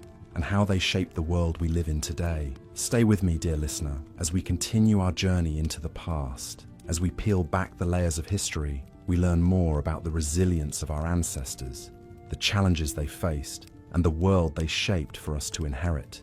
Sleep well, and dream of a time when kings and queens ruled, knights jousted, and the world was a tapestry of mystery and wonder. Now let us turn our attention to the daily life of a medieval serf, the lowest ranking member of the feudal system. The life of a serf was filled with hardships and toil, a far cry from the romanticized notions of chivalry and courtly love that so often characterize our understanding of the Middle Ages. The day of a medieval serf began with the crowing of a rooster.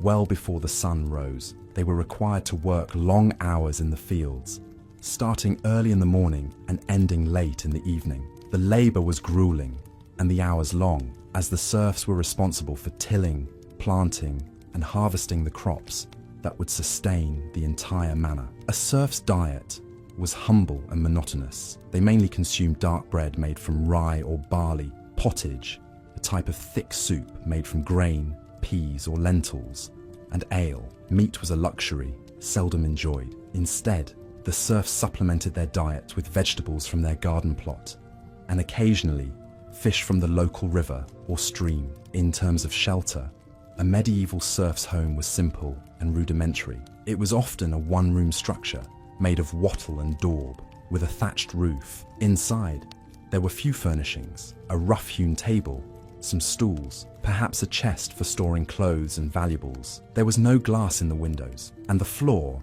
was simply the bare earth, covered with straw or reeds for insulation. Despite the hardships they faced, serfs had a rich cultural life. They celebrated the changing of the seasons and the agricultural calendar with festivities and feasts. Music, dance, and storytelling were also an integral part of their lives. For serfs, the church was the center of community and spiritual life. They were obliged to attend Mass every Sunday and on holy days, providing them a respite from their labor. Religion offered them hope for a better life in the hereafter, and the church acted as a unifying force, binding the community together. However, serfdom was not a static condition. There were different ways in which a serf could gain freedom. Some bought their way out of serfdom, while others were set free by their lords as a reward for exceptional service. In some cases, a serf could also gain freedom by escaping to a city and living there for a year and a day without being claimed by their lord. The life of a serf was a life of unending toil and hardship. However, it was also a life of community, of shared experiences, of resilience in the face of adversity. It's important to remember that despite the challenges they faced, medieval serfs were not merely passive victims of their circumstances. They found ways to survive, to create joy, to forge connections with their fellow serfs, and to carve out a sense of identity amidst the constraints of their status. As we conclude this section, let us reflect on the resilience of these individuals who lived in a time so different from our own. Let us also remember that the strength of the human spirit is not confined to any particular era or social class. It is a universal quality, as timeless as history itself. As you drift off to sleep, bear in mind the strength of the serfs, who in the face of adversity found ways to survive, to create joy, and to forge connections. In the next section, we'll explore the role of women in medieval society, a topic that is often overlooked in historical narratives. The story of medieval women is a story of resistance and resilience, of navigating a world that offered them limited freedoms. But for now, let the gentle rhythms of the serf's life lull you into a deep and restful sleep. Let us now venture into the realm of medieval occupations, jobs, and trades. The work that people undertook during this period was often backbreaking and monotonous. The majority of people in the medieval period were peasants, and their lives were dictated by the seasons and the demands of the land. A peasant would rise with the sun and work until it set. Their primary occupation was farming, and the majority of their time was spent tending to the fields. The work was grueling, with long hours spent ploughing, planting, and harvesting. The tools were primitive, and the work was done mainly by hand. The physical demands of this lifestyle were immense, requiring a level of endurance and resilience that many of us in the modern world would struggle to match. A peasant's life was also one of servitude. They were tied to the land and to the lord who owned that land. In return for the right to live on and work a piece of land, a peasant owed their lord a portion of their produce and their labor. This might mean helping to repair the lord's castle or providing a certain amount of grain each year. The peasant was also obliged to grind their grain at the lord's mill and to purchase goods from the lord's market. These obligations were not negotiable, and failure to meet them could result in punishment or even eviction. For those who lived in towns and cities, life was somewhat different. Here, the medieval economy was dominated by guilds. These were associations of artisans and merchants who controlled the practice of their craft in a particular town. To become a member of a guild, a person would first serve as an apprentice, learning the skills of the trade under the supervision of a master. After several years of training, the apprentice would become a journeyman and could work for wages. Finally, after proving their skill and knowledge, a journeyman could become a master and open their own workshop. Craftsmen worked long hours, often from dawn until dusk. They produced everything from clothes and shoes to furniture and tools. The work was skilled, but also repetitive and physically demanding. A blacksmith, for example, would spend hours each day hammering iron into shape. A weaver would work at their loom, creating cloth from raw wool or flax. A baker would rise before dawn to prepare bread for the day. Like peasants, craftsmen were also subject to various obligations and restrictions. They were required to pay fees to their guild and to adhere to its rules and regulations. These might dictate the quality of goods that could be produced, the prices that could be charged, and the hours that could be worked. Craftsmen were also subject to the laws and taxes of the town or city in which they lived. Even those in positions of power and privilege faced their own challenges. The nobility, for example, were obliged to provide military service to the king. This could mean leading troops into battle or providing soldiers and equipment for the king's campaigns. Nobles were also expected to administer justice, collect taxes, and manage the lands and people under their control. These responsibilities required a level of skill and judgment that was not easily acquired. The life of a monk or nun was also far from easy. Monastic life was governed by strict rules and routines. Monks and nuns were required to pray at regular intervals throughout the day and night, and to engage in manual labor. They were also expected to live a life of poverty, chastity, and obedience. The physical demands of this lifestyle, combined with the mental and spiritual discipline it required, made it a challenging path to follow. So, in conclusion, life in the medieval period was not easy. No matter what your station in life, the work was hard, the hours were long, and the rewards were often meager. But despite these challenges, people found ways to survive and even to thrive. They developed skills and crafts that are still admired today. They built communities and institutions that have shaped the world we live in, and they left a legacy that continues to fascinate and inspire us. As we lay here, drifting into sleep, let us take a moment to appreciate the strength and resilience of our medieval ancestors. Their lives may have been hard, but they were also rich and meaningful in their own ways. As we journey back to medieval times, we find ourselves in the midst of a bustling town. The air is dense with the aroma of freshly baked bread, the sound of blacksmith hammers striking metal, and the hum of a busy market. Yet beneath this seemingly idyllic facade, a harsh reality lurked that dictated the rhythm of everyday life. Let's step into the shoes of a common peasant. As a serf, you would be part of the lowest social class, bound to the land and subject to the will of the local lord. Your day would start before sunrise, as the cock crowed, signaling the start of your labor. You'd likely live in a small, simple home made of wattle and daub, with a thatch roof, a far cry from the comforts of modern living. The home would be shared with your family and possibly some livestock, as animals were often brought inside for warmth and protection from thieves. Your diet would be far from varied or nutritious. You'd eat a lot of bread, made from barley or rye, and perhaps supplemented by vegetables like beans and cabbages. Meat would be a rare luxury, reserved for special occasions or the local lord's table. Instead, you might have a bit of cheese or a few eggs from your chickens. You would drink ale or mead, as water was often unsafe to drink. The work was backbreaking. You'd toil in the fields, planting and harvesting crops, tending to the livestock, and performing any other tasks the Lord required.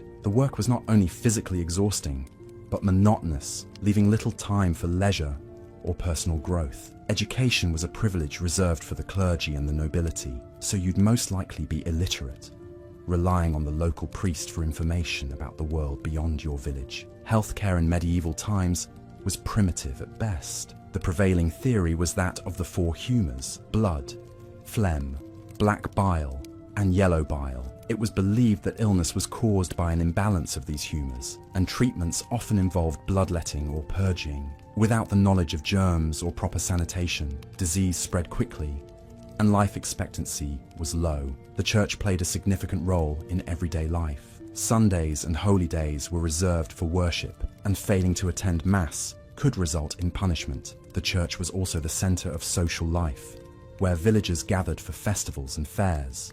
However, the church also wielded significant power and could excommunicate anyone who violated its laws, effectively cutting them off from society. As a serf, you wouldn't have the freedom to choose your own destiny. You couldn't leave the land without permission from the Lord, and your children would inherit your status. The concept of upward mobility was virtually non-existent, and the idea of individual rights would not emerge for centuries. Despite these harsh realities, medieval times were not without their moments of joy and camaraderie. There were festivals and feasts, celebrations of the changing seasons, and the simple pleasure of a job well done. Music, dance, and storytelling were integral parts of the culture, providing respite from the hardships of everyday life. As we return to the present, it's clear that our lives are vastly different from those of our medieval ancestors. We enjoy comforts and freedoms they could hardly imagine. Yet, it's also worth remembering the resilience and determination of these people who lived and loved, worked and played in a world so different from our own. Their stories remind us of the human capacity to adapt and endure, to find joy in the midst of hardship, and to create a sense of community and purpose, even in the most challenging circumstances. As we continue our journey through the daily life of a person in the medieval period, let's turn our attention to the aspect of health and medicine. If you were living in medieval times, you might find the healthcare system significantly different from what we know today. The understanding of disease, its causes and treatment was extremely limited, and life expectancy was short due to various health problems. The knowledge of anatomy was rudimentary at best. The practice of dissecting human bodies to understand their workings was considered taboo and often illegal, leaving many physicians to guess at the inner workings of the human body. This lack of understanding led to many misconceptions and misdiagnoses. The belief in the four humours, black bile, yellow bile, phlegm, and blood, was prevalent. These were thought to be bodily fluids that needed to be in balance for a person to stay healthy. Any imbalance was considered the root cause of all diseases and illnesses. In terms of treatment, bloodletting was a common practice. The idea was to drain the body of excess bad humours. Leeches were often used for this purpose. In today's medical understanding, this practice is largely considered harmful and ineffective, but in medieval times, it was a widely accepted form of treatment, often leading to weakness and sometimes death due to loss of blood. Hygiene, or the lack thereof, was another factor that would make it hard for a modern person to survive in medieval times. Bathing was not a regular practice and was often considered an indulgence. The concept of germs and sanitation was not understood, leading to widespread diseases. The Black Death, a plague that wiped out a third of Europe's population in the 14th century, is a stark testament to this lack of sanitation and understanding of disease transmission. Medieval diet also played a significant role in the health of the people. The lower classes subsisted on a diet of mostly grain, like barley and rye, with little meat or fresh fruit and vegetables. This lack of a balanced diet often led to malnutrition, weakening the immune system and making people more susceptible to diseases. Dentistry, too, was a field in its infancy. Tooth decay was a common problem, often leading to dangerous infections.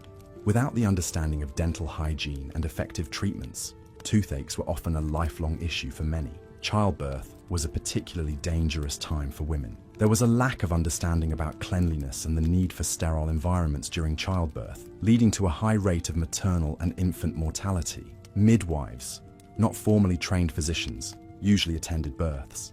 Their knowledge was based on experience rather than formal education, leading to many complications and fatalities. Despite these challenges, there were some advancements in medicine during the medieval period. The creation of universities in the 12th century led to the development of medical schools where knowledge was collated and taught. Monasteries served as places of healing, with monks often having knowledge of herbs and remedies. This period also saw the emergence of hospitals, though they were more places for the poor and the sick to go to die, rather than institutions for healing and recovery, as we know them today. In conclusion, health and medicine in the medieval period were fraught with challenges. The lack of understanding about the human body, disease and hygiene made it a dangerous time to be alive. The treatments available were often ineffective and sometimes harmful. However, it was also a time of slow progress, with the foundations of modern medicine being laid. As we move to the final section of this journey, let's ponder on the resilience of the human spirit and the drive for survival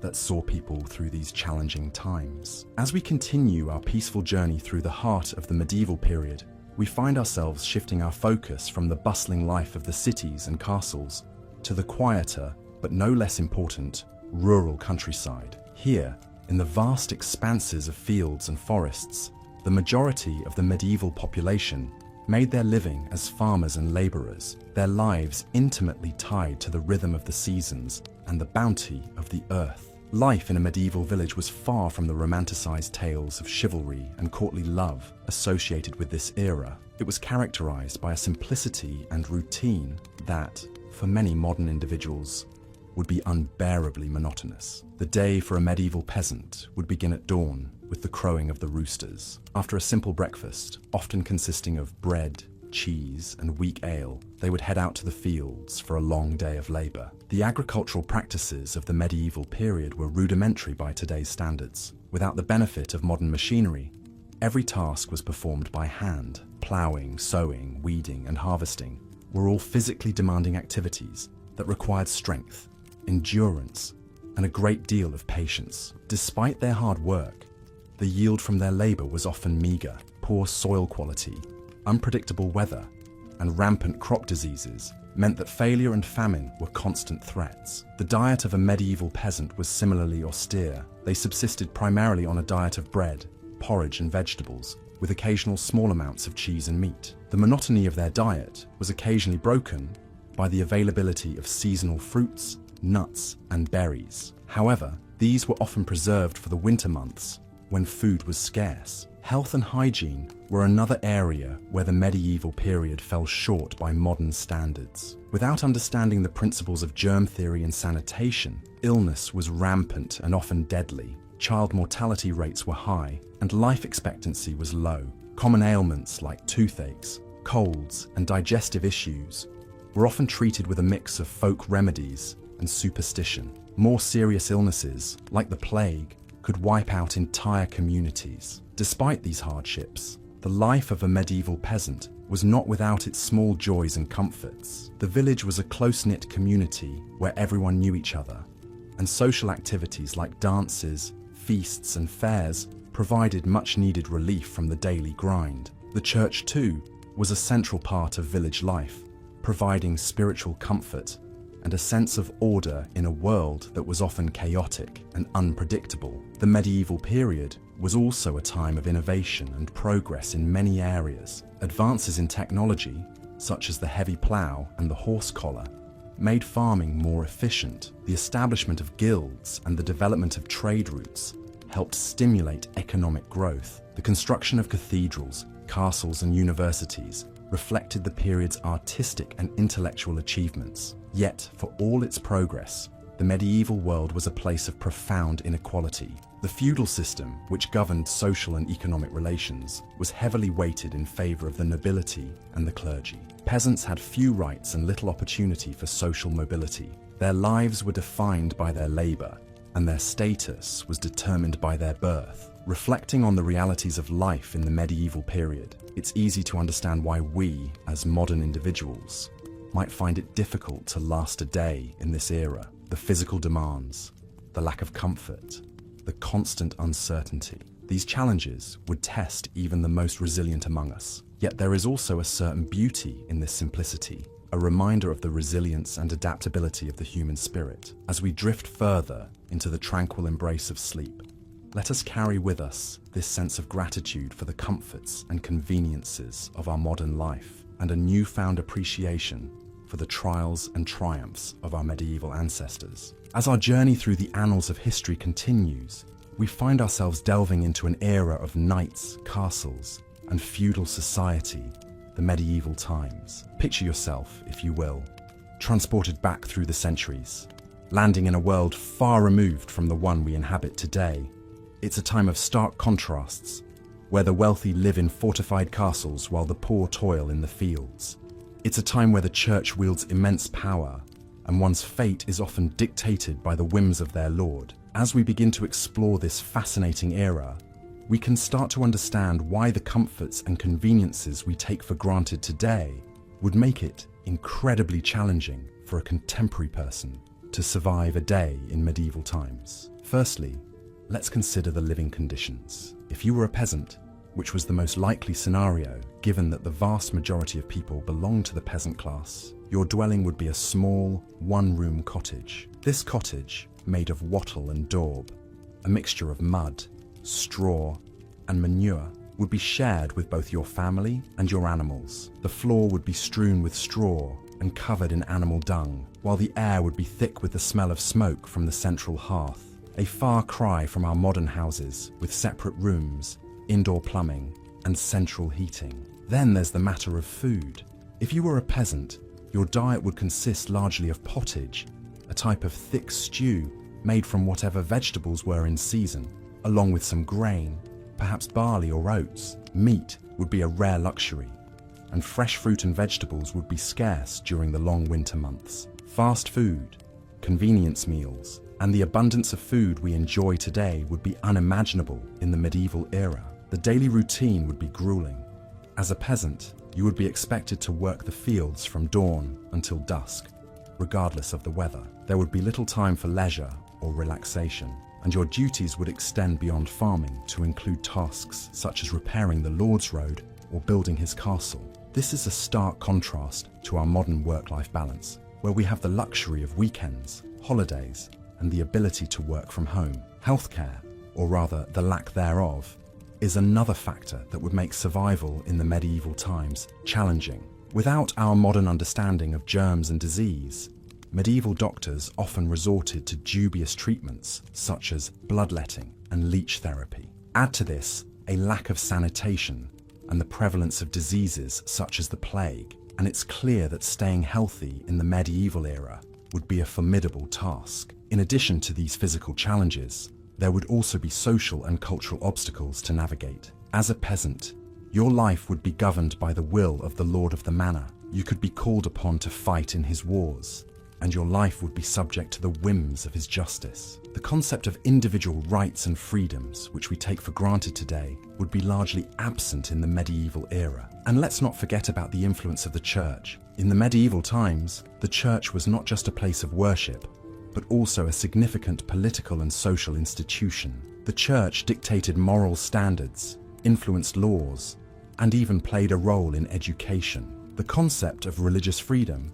as we understand it today, would be alien in this context. Lastly, consider the lack of technological conveniences. Without electricity, there would be no lighting after sunset except for candles or oil lamps. There would be no telephones, no internet, no cars or trains, and certainly no smartphones or computers.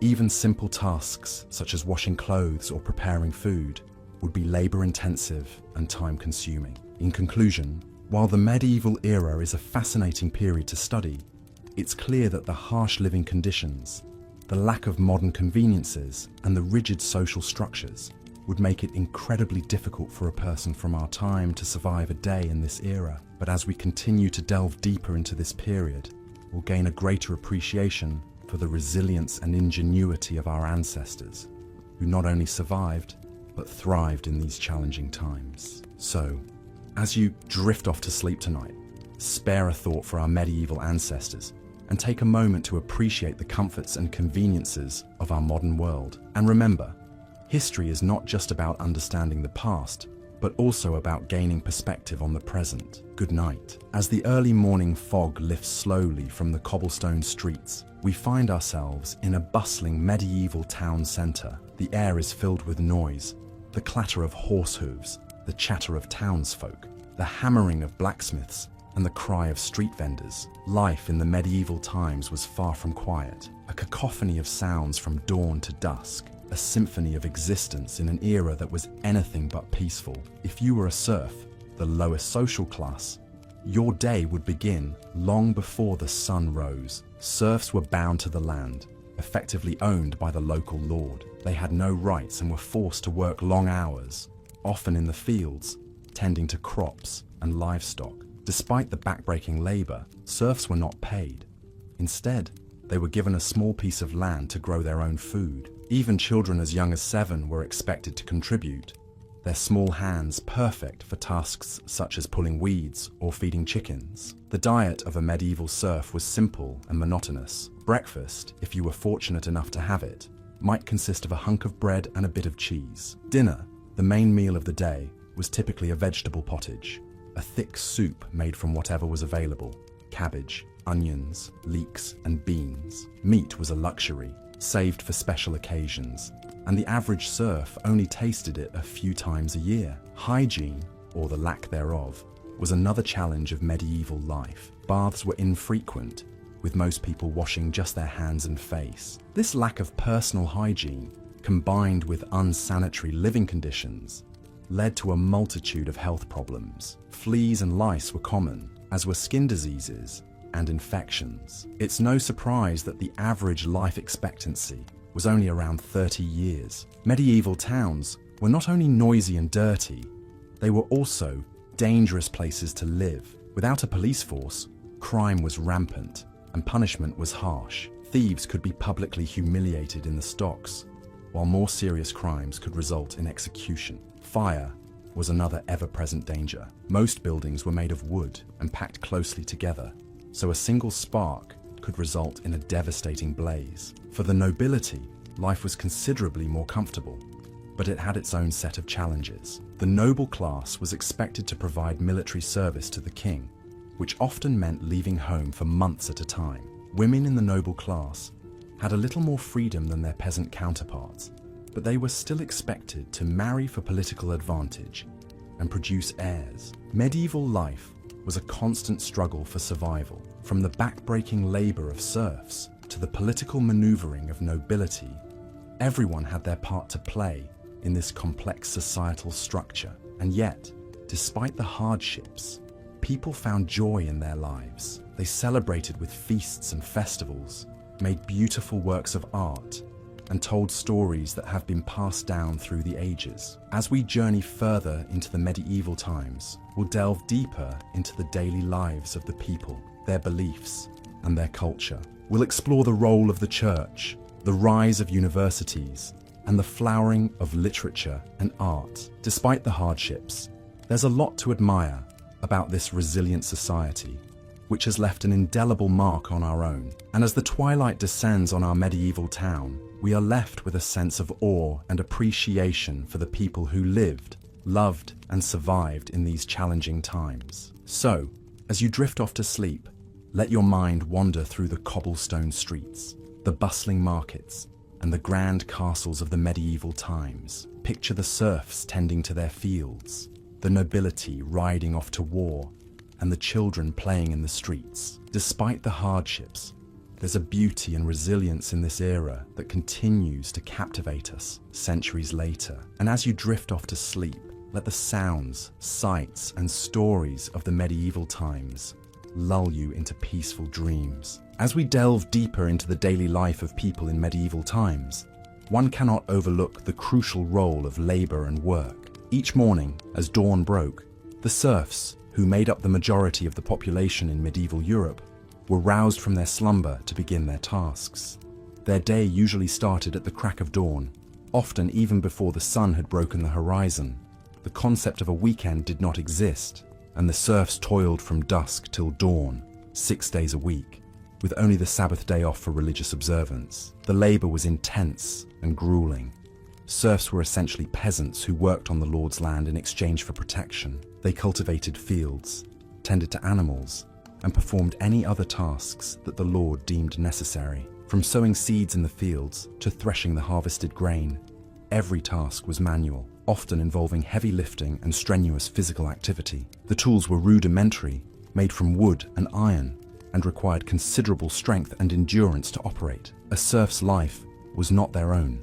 Their existence was dictated by the demands of their lord and the seasons. Not only were the working conditions harsh, but the serfs also lived in a state of constant insecurity. As they had no rights or freedoms, they were at the complete mercy of their lords. They could be evicted from their homes, their meager possessions seized, or their families torn apart at the whim of their lord. In addition, they were obliged to pay crippling taxes and rents, often in the form of crops or labor. This chronic uncertainty and lack of control over their own lives made for a stressful existence. The diet of the medieval serf was as bland and monotonous as their life. Their meals predominantly consisted of dark bread made from rye or barley and pottage, a thick stew made from grains, vegetables, and occasionally a small amount of meat. The meat was a luxury that was rarely afforded to them, reserved for special occasions or during the winter months. They drank ale or mead,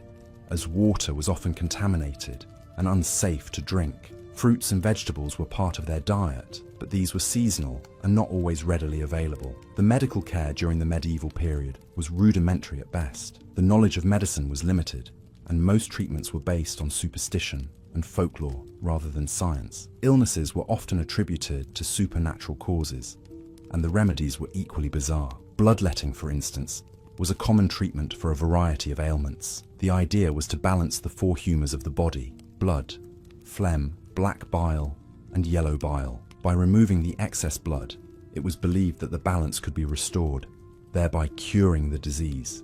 Needless to say, this often did more harm than good. In addition to the physical hardships, the mental strain was equally taxing. The life of a serf was monotonous and unchanging, with few opportunities for leisure or recreation. The church provided some solace, with its promise of a better life in the hereafter. The serfs clung to their faith, finding comfort in the rituals and ceremonies of the church. The occasional feast days and holy days offered a respite from the drudgery of daily life and were eagerly anticipated. Life in a medieval city was not much better than in the countryside. The cities were crowded and filthy, with narrow, winding streets and inadequate sanitation. Disease was rampant, and epidemics were common. The houses were small and cramped, often housing multiple families. The air was polluted with smoke from the many fireplaces and the stench from the open sewers. The daily grind of a craftsman in a city was not much different from that of a serf. He too worked from dawn till dusk, 6 days a week. However, unlike serfs, craftsmen had the opportunity to improve their lot through skill and hard work.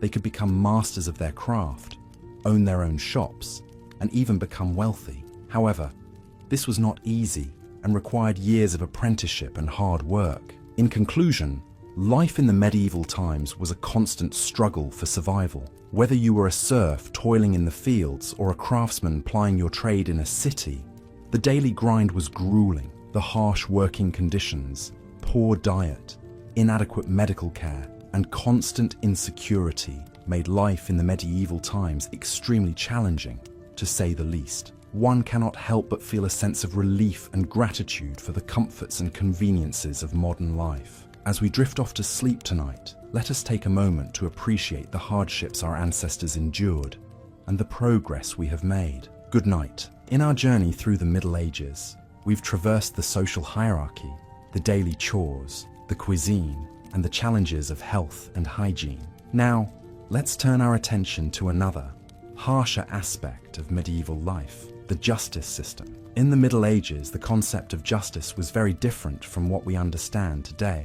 Modern legal systems are built on the principle of innocent until proven guilty. But in medieval times, things were quite the opposite. The burden of proving innocence often fell on the accused, and failure to do so could result in severe punishment. Witch trials are perhaps the most infamous example of medieval justice, but they were by no means the only form of trial. Trial by combat, trial by ordeal, and compurgation were all methods employed, each one more terrifying than the last. Trial by combat, for example, was exactly as it sounds. The accused and the accuser would fight, and God would supposedly grant victory to the innocent party.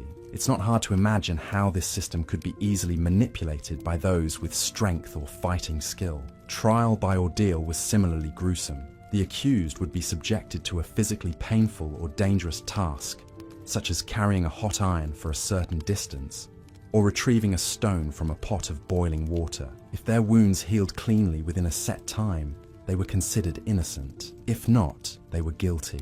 This method was based on the belief that God would intervene on behalf of the innocent, a notion that seems dangerously naive to us now. Compurgation, on the other hand, required the accused to swear an oath of innocence, backed by a group of oath helpers who would vouch for their honesty. This method relied heavily on one's reputation within the community and could be easily skewed by personal bias. Punishments for crimes varied widely, from fines to corporal punishment to death. The severity of the punishment often depended on the social status of the accused and the nature of the crime. For instance, a nobleman might be fined for a crime that would earn a peasant a whipping or worse. Beyond the legal system, violence was a common part of everyday life in the Middle Ages. Raids and skirmishes were frequent, and personal safety was far from guaranteed.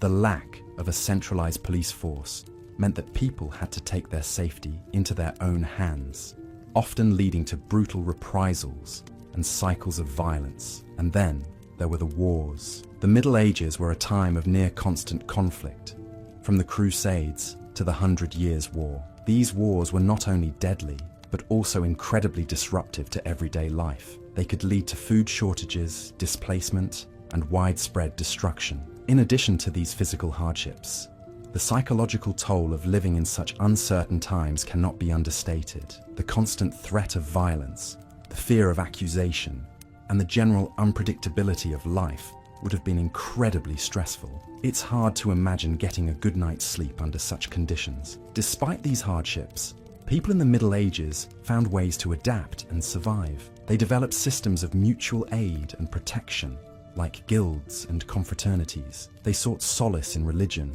and found joy in festivals and feasts. But even so, it's clear that life in the Middle Ages was far from easy. The harsh realities of medieval justice, the ever-present threat of violence, and the psychological stress of living in such a time would be enough to challenge even the hardiest of souls. It's a stark reminder of how far we've come, and a testament to the resilience of the human spirit. As we close this chapter, let's take a moment to appreciate the relative comfort and security of our modern lives. While we still face challenges and uncertainties, they pale in comparison to the trials of medieval times. So, as you drift off to sleep, be grateful for the peace and safety of your own bed, and for the progress that has been made over the centuries. Good night. In our exploration of life in the medieval times, we now come to the matter of law and order, a topic that further underscores why a modern individual might find survival difficult in this era. The legal system of the Middle Ages was quite different from the one we are familiar with today. Rather than being a unified, codified structure, it was a patchwork of local laws and customs, overlaid with the edicts of lords, kings, and the church. This system was often arbitrary and harsh, reflecting the harsh realities of medieval life. In many ways, the medieval legal system was a reflection of the feudal system that dominated the political landscape. Lords, had wide-ranging powers over their vassals and serfs, including the right to administer justice and punish crimes. They often acted as judge, jury, and executioner, and their decisions could be influenced by personal biases or vendettas. Moreover, justice was often meted out in public spectacles designed to deter others from committing crimes, a far cry from our modern ideas of due process and the right to a fair trial. In addition to this, there were a number of punishments and penalties that could be imposed for various crimes, many of which were incredibly harsh by today's standards. For example, thieves could be branded or mutilated, while murderers might be sentenced to death by hanging or beheading. Even lesser offences, such as slander or defamation, could result in public humiliation or corporal punishment. And while we're on the topic of crime, let's not forget about the concept of trial by ordeal. This was a practice whereby the accused was subjected to a physically dangerous or painful test to determine their guilt or innocence. The idea was that God would intervene to protect the innocent and punish the guilty. For instance, in the ordeal of hot iron, the accused was made to carry a red-hot piece of iron. If their hand healed cleanly within a certain period of time, they were deemed innocent. If not, they were found guilty. The church also played a significant role in the medieval legal system. Ecclesiastical courts, which were run by the church, dealt with cases involving clergy members, as well as certain types of moral offences. These courts followed their own set of rules, known as canon law, which was based on biblical teachings and the writings of church fathers. Penalties could range from excommunication to penance, such as fasting or making a pilgrimage. Yet despite its many flaws and harshness, the medieval legal system did have some redeeming qualities. For instance, it recognized the concept of sanctuary, which allowed criminals to seek refuge in a church and be protected from arrest. This offered a route to mercy and forgiveness, in line with Christian teachings of the time. Moreover, the system also laid the groundwork for many of the legal principles and institutions that we take for granted today. For example, the Magna Carta, a landmark document signed in 1215, established the principle that the king was subject to the law, not above it. This marked a significant step towards the rule of law, a concept that is central to our modern legal system. So, while the medieval legal system was undoubtedly harsh and unpredictable, it was also a product of its time, reflecting the social norms and religious beliefs of the period. And while most of us would undoubtedly struggle to navigate its complexities and deal with its brutalities, it's also worth remembering that it was part of a broader historical process, one that eventually led to the development of more fair and equitable systems of justice. It's a reminder that, for all its brutality and unfairness, the past can also be a source of learning and growth. In our next section, we'll delve into the world of medieval warfare, another aspect of life in the Middle Ages that would certainly pose challenges for a modern individual. From the chivalrous knights and their code of honor to the large-scale battles and sieges, we'll explore the realities of combat in this era and the toll it took on those who lived through it. So, as you drift off to sleep, let your mind wander to these distant, tumultuous times, and remember that the struggles and hardships of the past have helped shape the world we live in today. As we delve deeper into the medieval period, it's important to remember that life in this era was not a romanticized adventure, often depicted in tales of knights and damsels. It was a time of hardship, constant work, and survival. Let's explore further. Imagine waking up at the crack of dawn, not to the sound of a blaring alarm clock, but to the crowing of a rooster or the tolling of a church bell. Your bed would be a straw pallet, shared with other family members for warmth. You would rise, rubbing sleep from your eyes, and start your day of strenuous labor. This would be your daily routine, 7 days a week. There were no weekends, holidays, or vacations in medieval times. The concept of leisure time was alien, and the day was strictly divided into periods of work, prayer, and sleep. Most people in medieval times were peasant farmers, living in small rural communities. Their lives were governed by the seasons and the cycle of crops. Spring would be a time of ploughing and planting. Summer was for tending the fields. Autumn was the harvest, and winter was a time of preparation for the next year. The work was backbreaking, done with simple tools that required great physical effort. Peasants would toil in the fields from dawn till dusk, with only a brief pause for a midday meal. Food was a constant preoccupation in medieval times, as it determined survival. The diet was monotonous and consisted largely of dark, coarse bread made from rye or barley. Peasants might supplement this with vegetables from their garden, such as beans, peas, onions, and cabbages. Meat was a luxury, usually only available on special occasions. It was a difficult life, but not without its moments of joy and celebration. Harvest time, for example, was a time of communal endeavour and shared happiness. Medieval towns were dirty, crowded, and noisy. The streets were narrow and unpaved, lined with wooden houses that were prone to fires. Sanitation was poor, with waste often thrown into the streets or into open pits. Diseases were common, with outbreaks of plague and other illnesses regularly decimating the population. Despite these challenges, towns were also vibrant places, filled with a variety of trades and crafts. There were blacksmiths, bakers, tailors, carpenters, and many others, all contributing to the bustling economy of the town. In medieval times, the church was a central part of everyone's life. It provided a moral framework and a sense of community. It offered hope and solace in a harsh world, with the promise of eternal life in heaven. The church controlled many aspects of daily life, including education. Most people were illiterate, and the few who could read and write were usually members of the clergy. Medieval medicine was a mixture of superstition, herbal remedies, and religious belief. Doctors were rare and expensive, so most people relied on the local wise woman or herbalist for treatment. Many diseases and injuries were beyond the understanding and capability of medieval medicine, leading to high rates of mortality.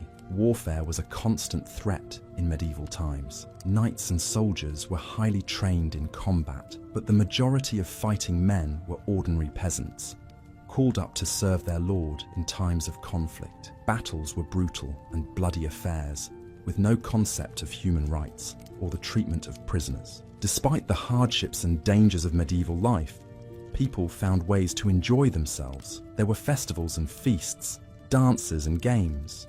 Music and storytelling were important parts of culture, offering an escape from the harsh realities of life. The medieval world was also a deeply spiritual one, with a strong belief in the supernatural. People believed in witches, fairies, and other magical beings, and these beliefs were often intertwined with religious ones. In conclusion, life in medieval times was tough and challenging. It was a world of hard work, simple pleasures, and constant dangers. But it was also a world of community, spirituality, and resilience. Despite all the hardships, people found ways to survive and even thrive. It's a testament to the human spirit that even in the harshest of times, people found ways to create beauty and meaning. So, as you drift off to sleep, remember the resilience and strength of our medieval ancestors, and let their stories inspire you. Now we delve into the judicial system of the medieval era, a topic that always seems to intrigue the curious minds of historians and enthusiasts alike.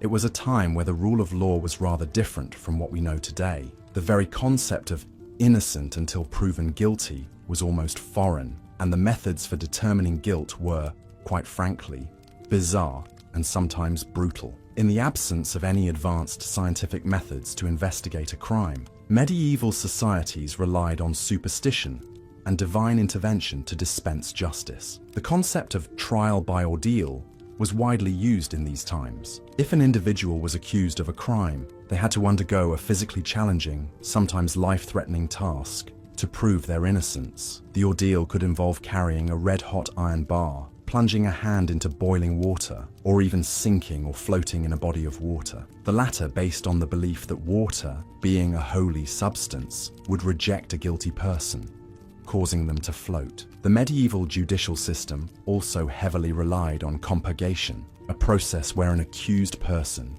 could swear an oath of innocence, backed up by a group of oath helpers. These individuals, usually friends, family, or community members, would essentially vouch for the accused's character. If the accused was able to assemble enough oath helpers, they could potentially be acquitted of the crime they were charged with. However, the reliability of such a system is questionable, as biases and personal relationships could easily influence the outcome. Feudal lords, who had been given land by the king, were often responsible for maintaining law and order within their territories.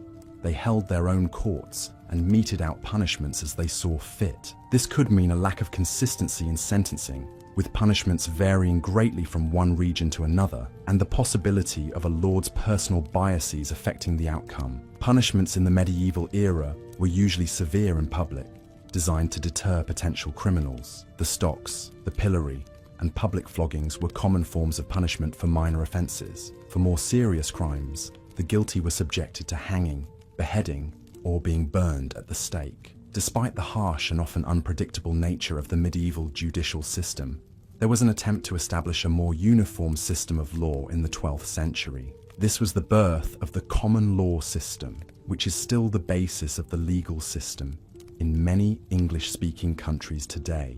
King Henry II of England played a crucial role in this development. He established a system of royal courts that travelled around the country, hearing cases and enforcing the same set of laws everywhere they went. This meant that the same laws and punishments applied to everyone, regardless of where they lived, and it provided a much-needed consistency in the law.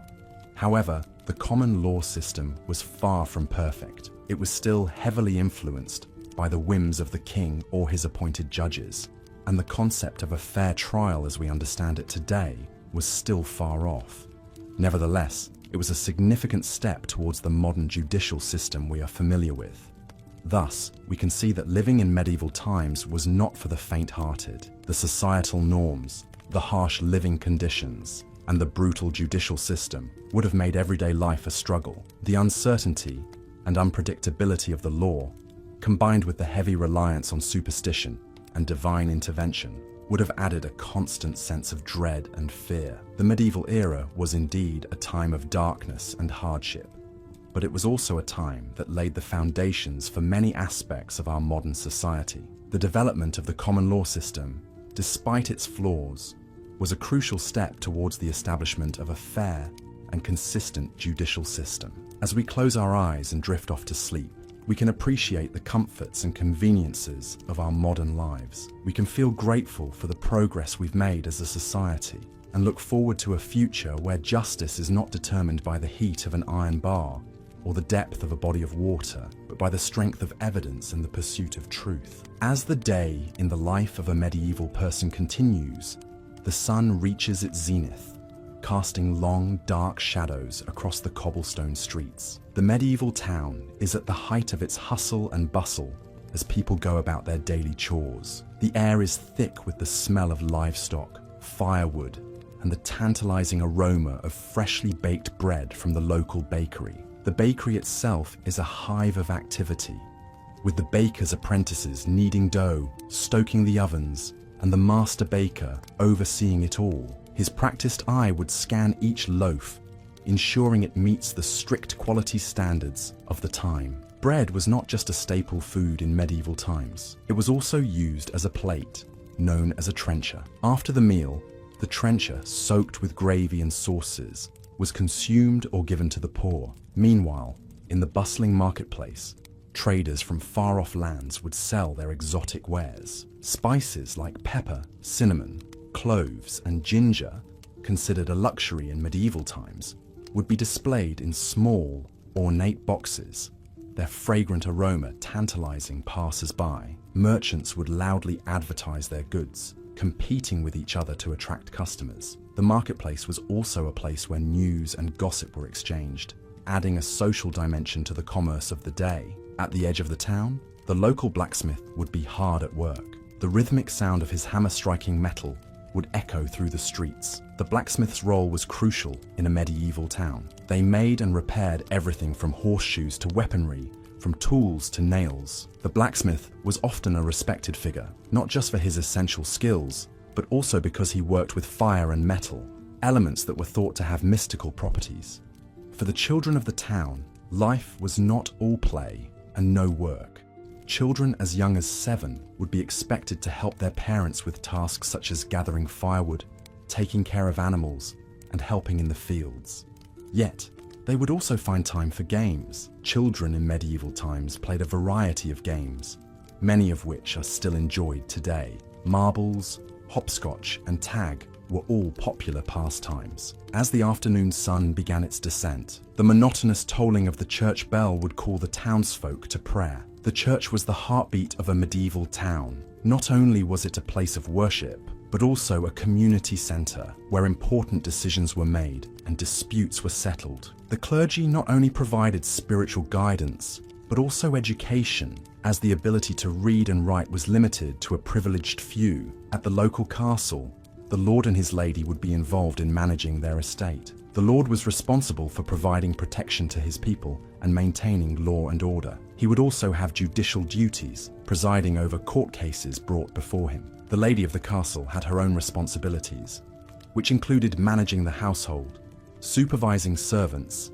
and overseeing the preparation of meals. As the day drew to a close, the taverns would begin to fill, with patrons seeking a reprieve from the day's work. Ale was the drink of choice, often safer to consume than water, which could be contaminated. Music, storytelling, and games of chance would provide entertainment as the townsfolk relaxed and socialized. As the last rays of the sun disappeared over the horizon, the town would slowly quieten down. Fires would be doused, doors would be bolted, and people would retire to their beds, ready to start another day in the medieval world. This is a glimpse into the life in medieval times, a period characterized by harsh realities, but also by a sense of community and shared values that shaped our world today. Thus we come to the end of another day in our journey through the Middle Ages, a time of chivalry and hardship, of tradition and transformation. So close your eyes and let the sounds of the past lull you into a peaceful slumber as we prepare to explore a new day in the life of a medieval villager in our next section. Good night, dear listener. As we continue our exploration of daily life in the medieval times, we now turn our attention to the often harsh and challenging living conditions. The comforts of modern life that we take for granted would be far from possible in the medieval era. In medieval times, most people lived in small, rural villages. The houses were typically made of wattle and daub, a mixture of sticks and mud. The roofs were thatched with straw or reeds. These humble dwellings provided some protection from the elements, but they were far from comfortable. There were no glass windows, only shutters that could be closed to keep out the cold. The floors were simply compacted earth, covered in straw to provide some insulation. Within these homes, families lived in close quarters. Privacy was a luxury few could afford. In most cases, the entire family would sleep in the same room, often in the same bed. Furniture was sparse, consisting of a table, perhaps a few benches or stools, and a chest for storing belongings. Life was dictated by the rhythms of nature. People rose with the sun and went to bed when it set. They ate what they could grow or raise themselves. The diet was predominantly plant-based, with a heavy reliance on grains. Bread was the staple food, supplemented by vegetables, fruits, and occasionally meat. Medieval people had to be self-reliant. They made their own clothes, grew their own food, and built their own homes. They had to know how to care for animals, mend fences, and repair tools. Every member of the family had a role to play, from the youngest child to the oldest adult. Healthcare, as we understand it today, did not exist. People relied on a mixture of folk remedies, herbal medicines, and religious rituals to treat illness. Disease was a constant threat, made worse by poor sanitation and a lack of understanding about how diseases spread. Plagues and epidemics were common, and mortality rates were high. The concept of leisure time was also foreign to the medieval mind. Every waking hour was consumed by the struggle to survive. There were no weekends, no holidays, and no vacations. Entertainment was limited to occasional feasts or festivals, often linked to religious holidays. The role of religion was central to medieval life. The church was not just a place of worship, but also a community centre, a school, and often the largest and most impressive building in the village. Religious rituals and observances punctuated the daily routine, providing a sense of structure and order amid the uncertainty of life. Despite these hardships, people in the medieval times found ways to endure and even to thrive. They formed close-knit communities, relying on each other for support and mutual aid. They developed skills and crafts that are still admired today, and they left us a rich cultural legacy in the form of literature, art, architecture, and music. Living in the medieval times was undoubtedly challenging, but it was also a time of innovation and resilience, of community and faith, of strength and perseverance. It was a time that shaped our world in countless ways, and its influence can still be felt today. As we come to the end of our exploration of the medieval era, let us remember not just the hardships and challenges, but also the achievements and the enduring legacy of this fascinating period in history. As we drift off to sleep, we can take comfort in the knowledge that we are the beneficiaries of centuries of human ingenuity and resilience, and that we stand on the shoulders of those who came before us. Good night and sleep well.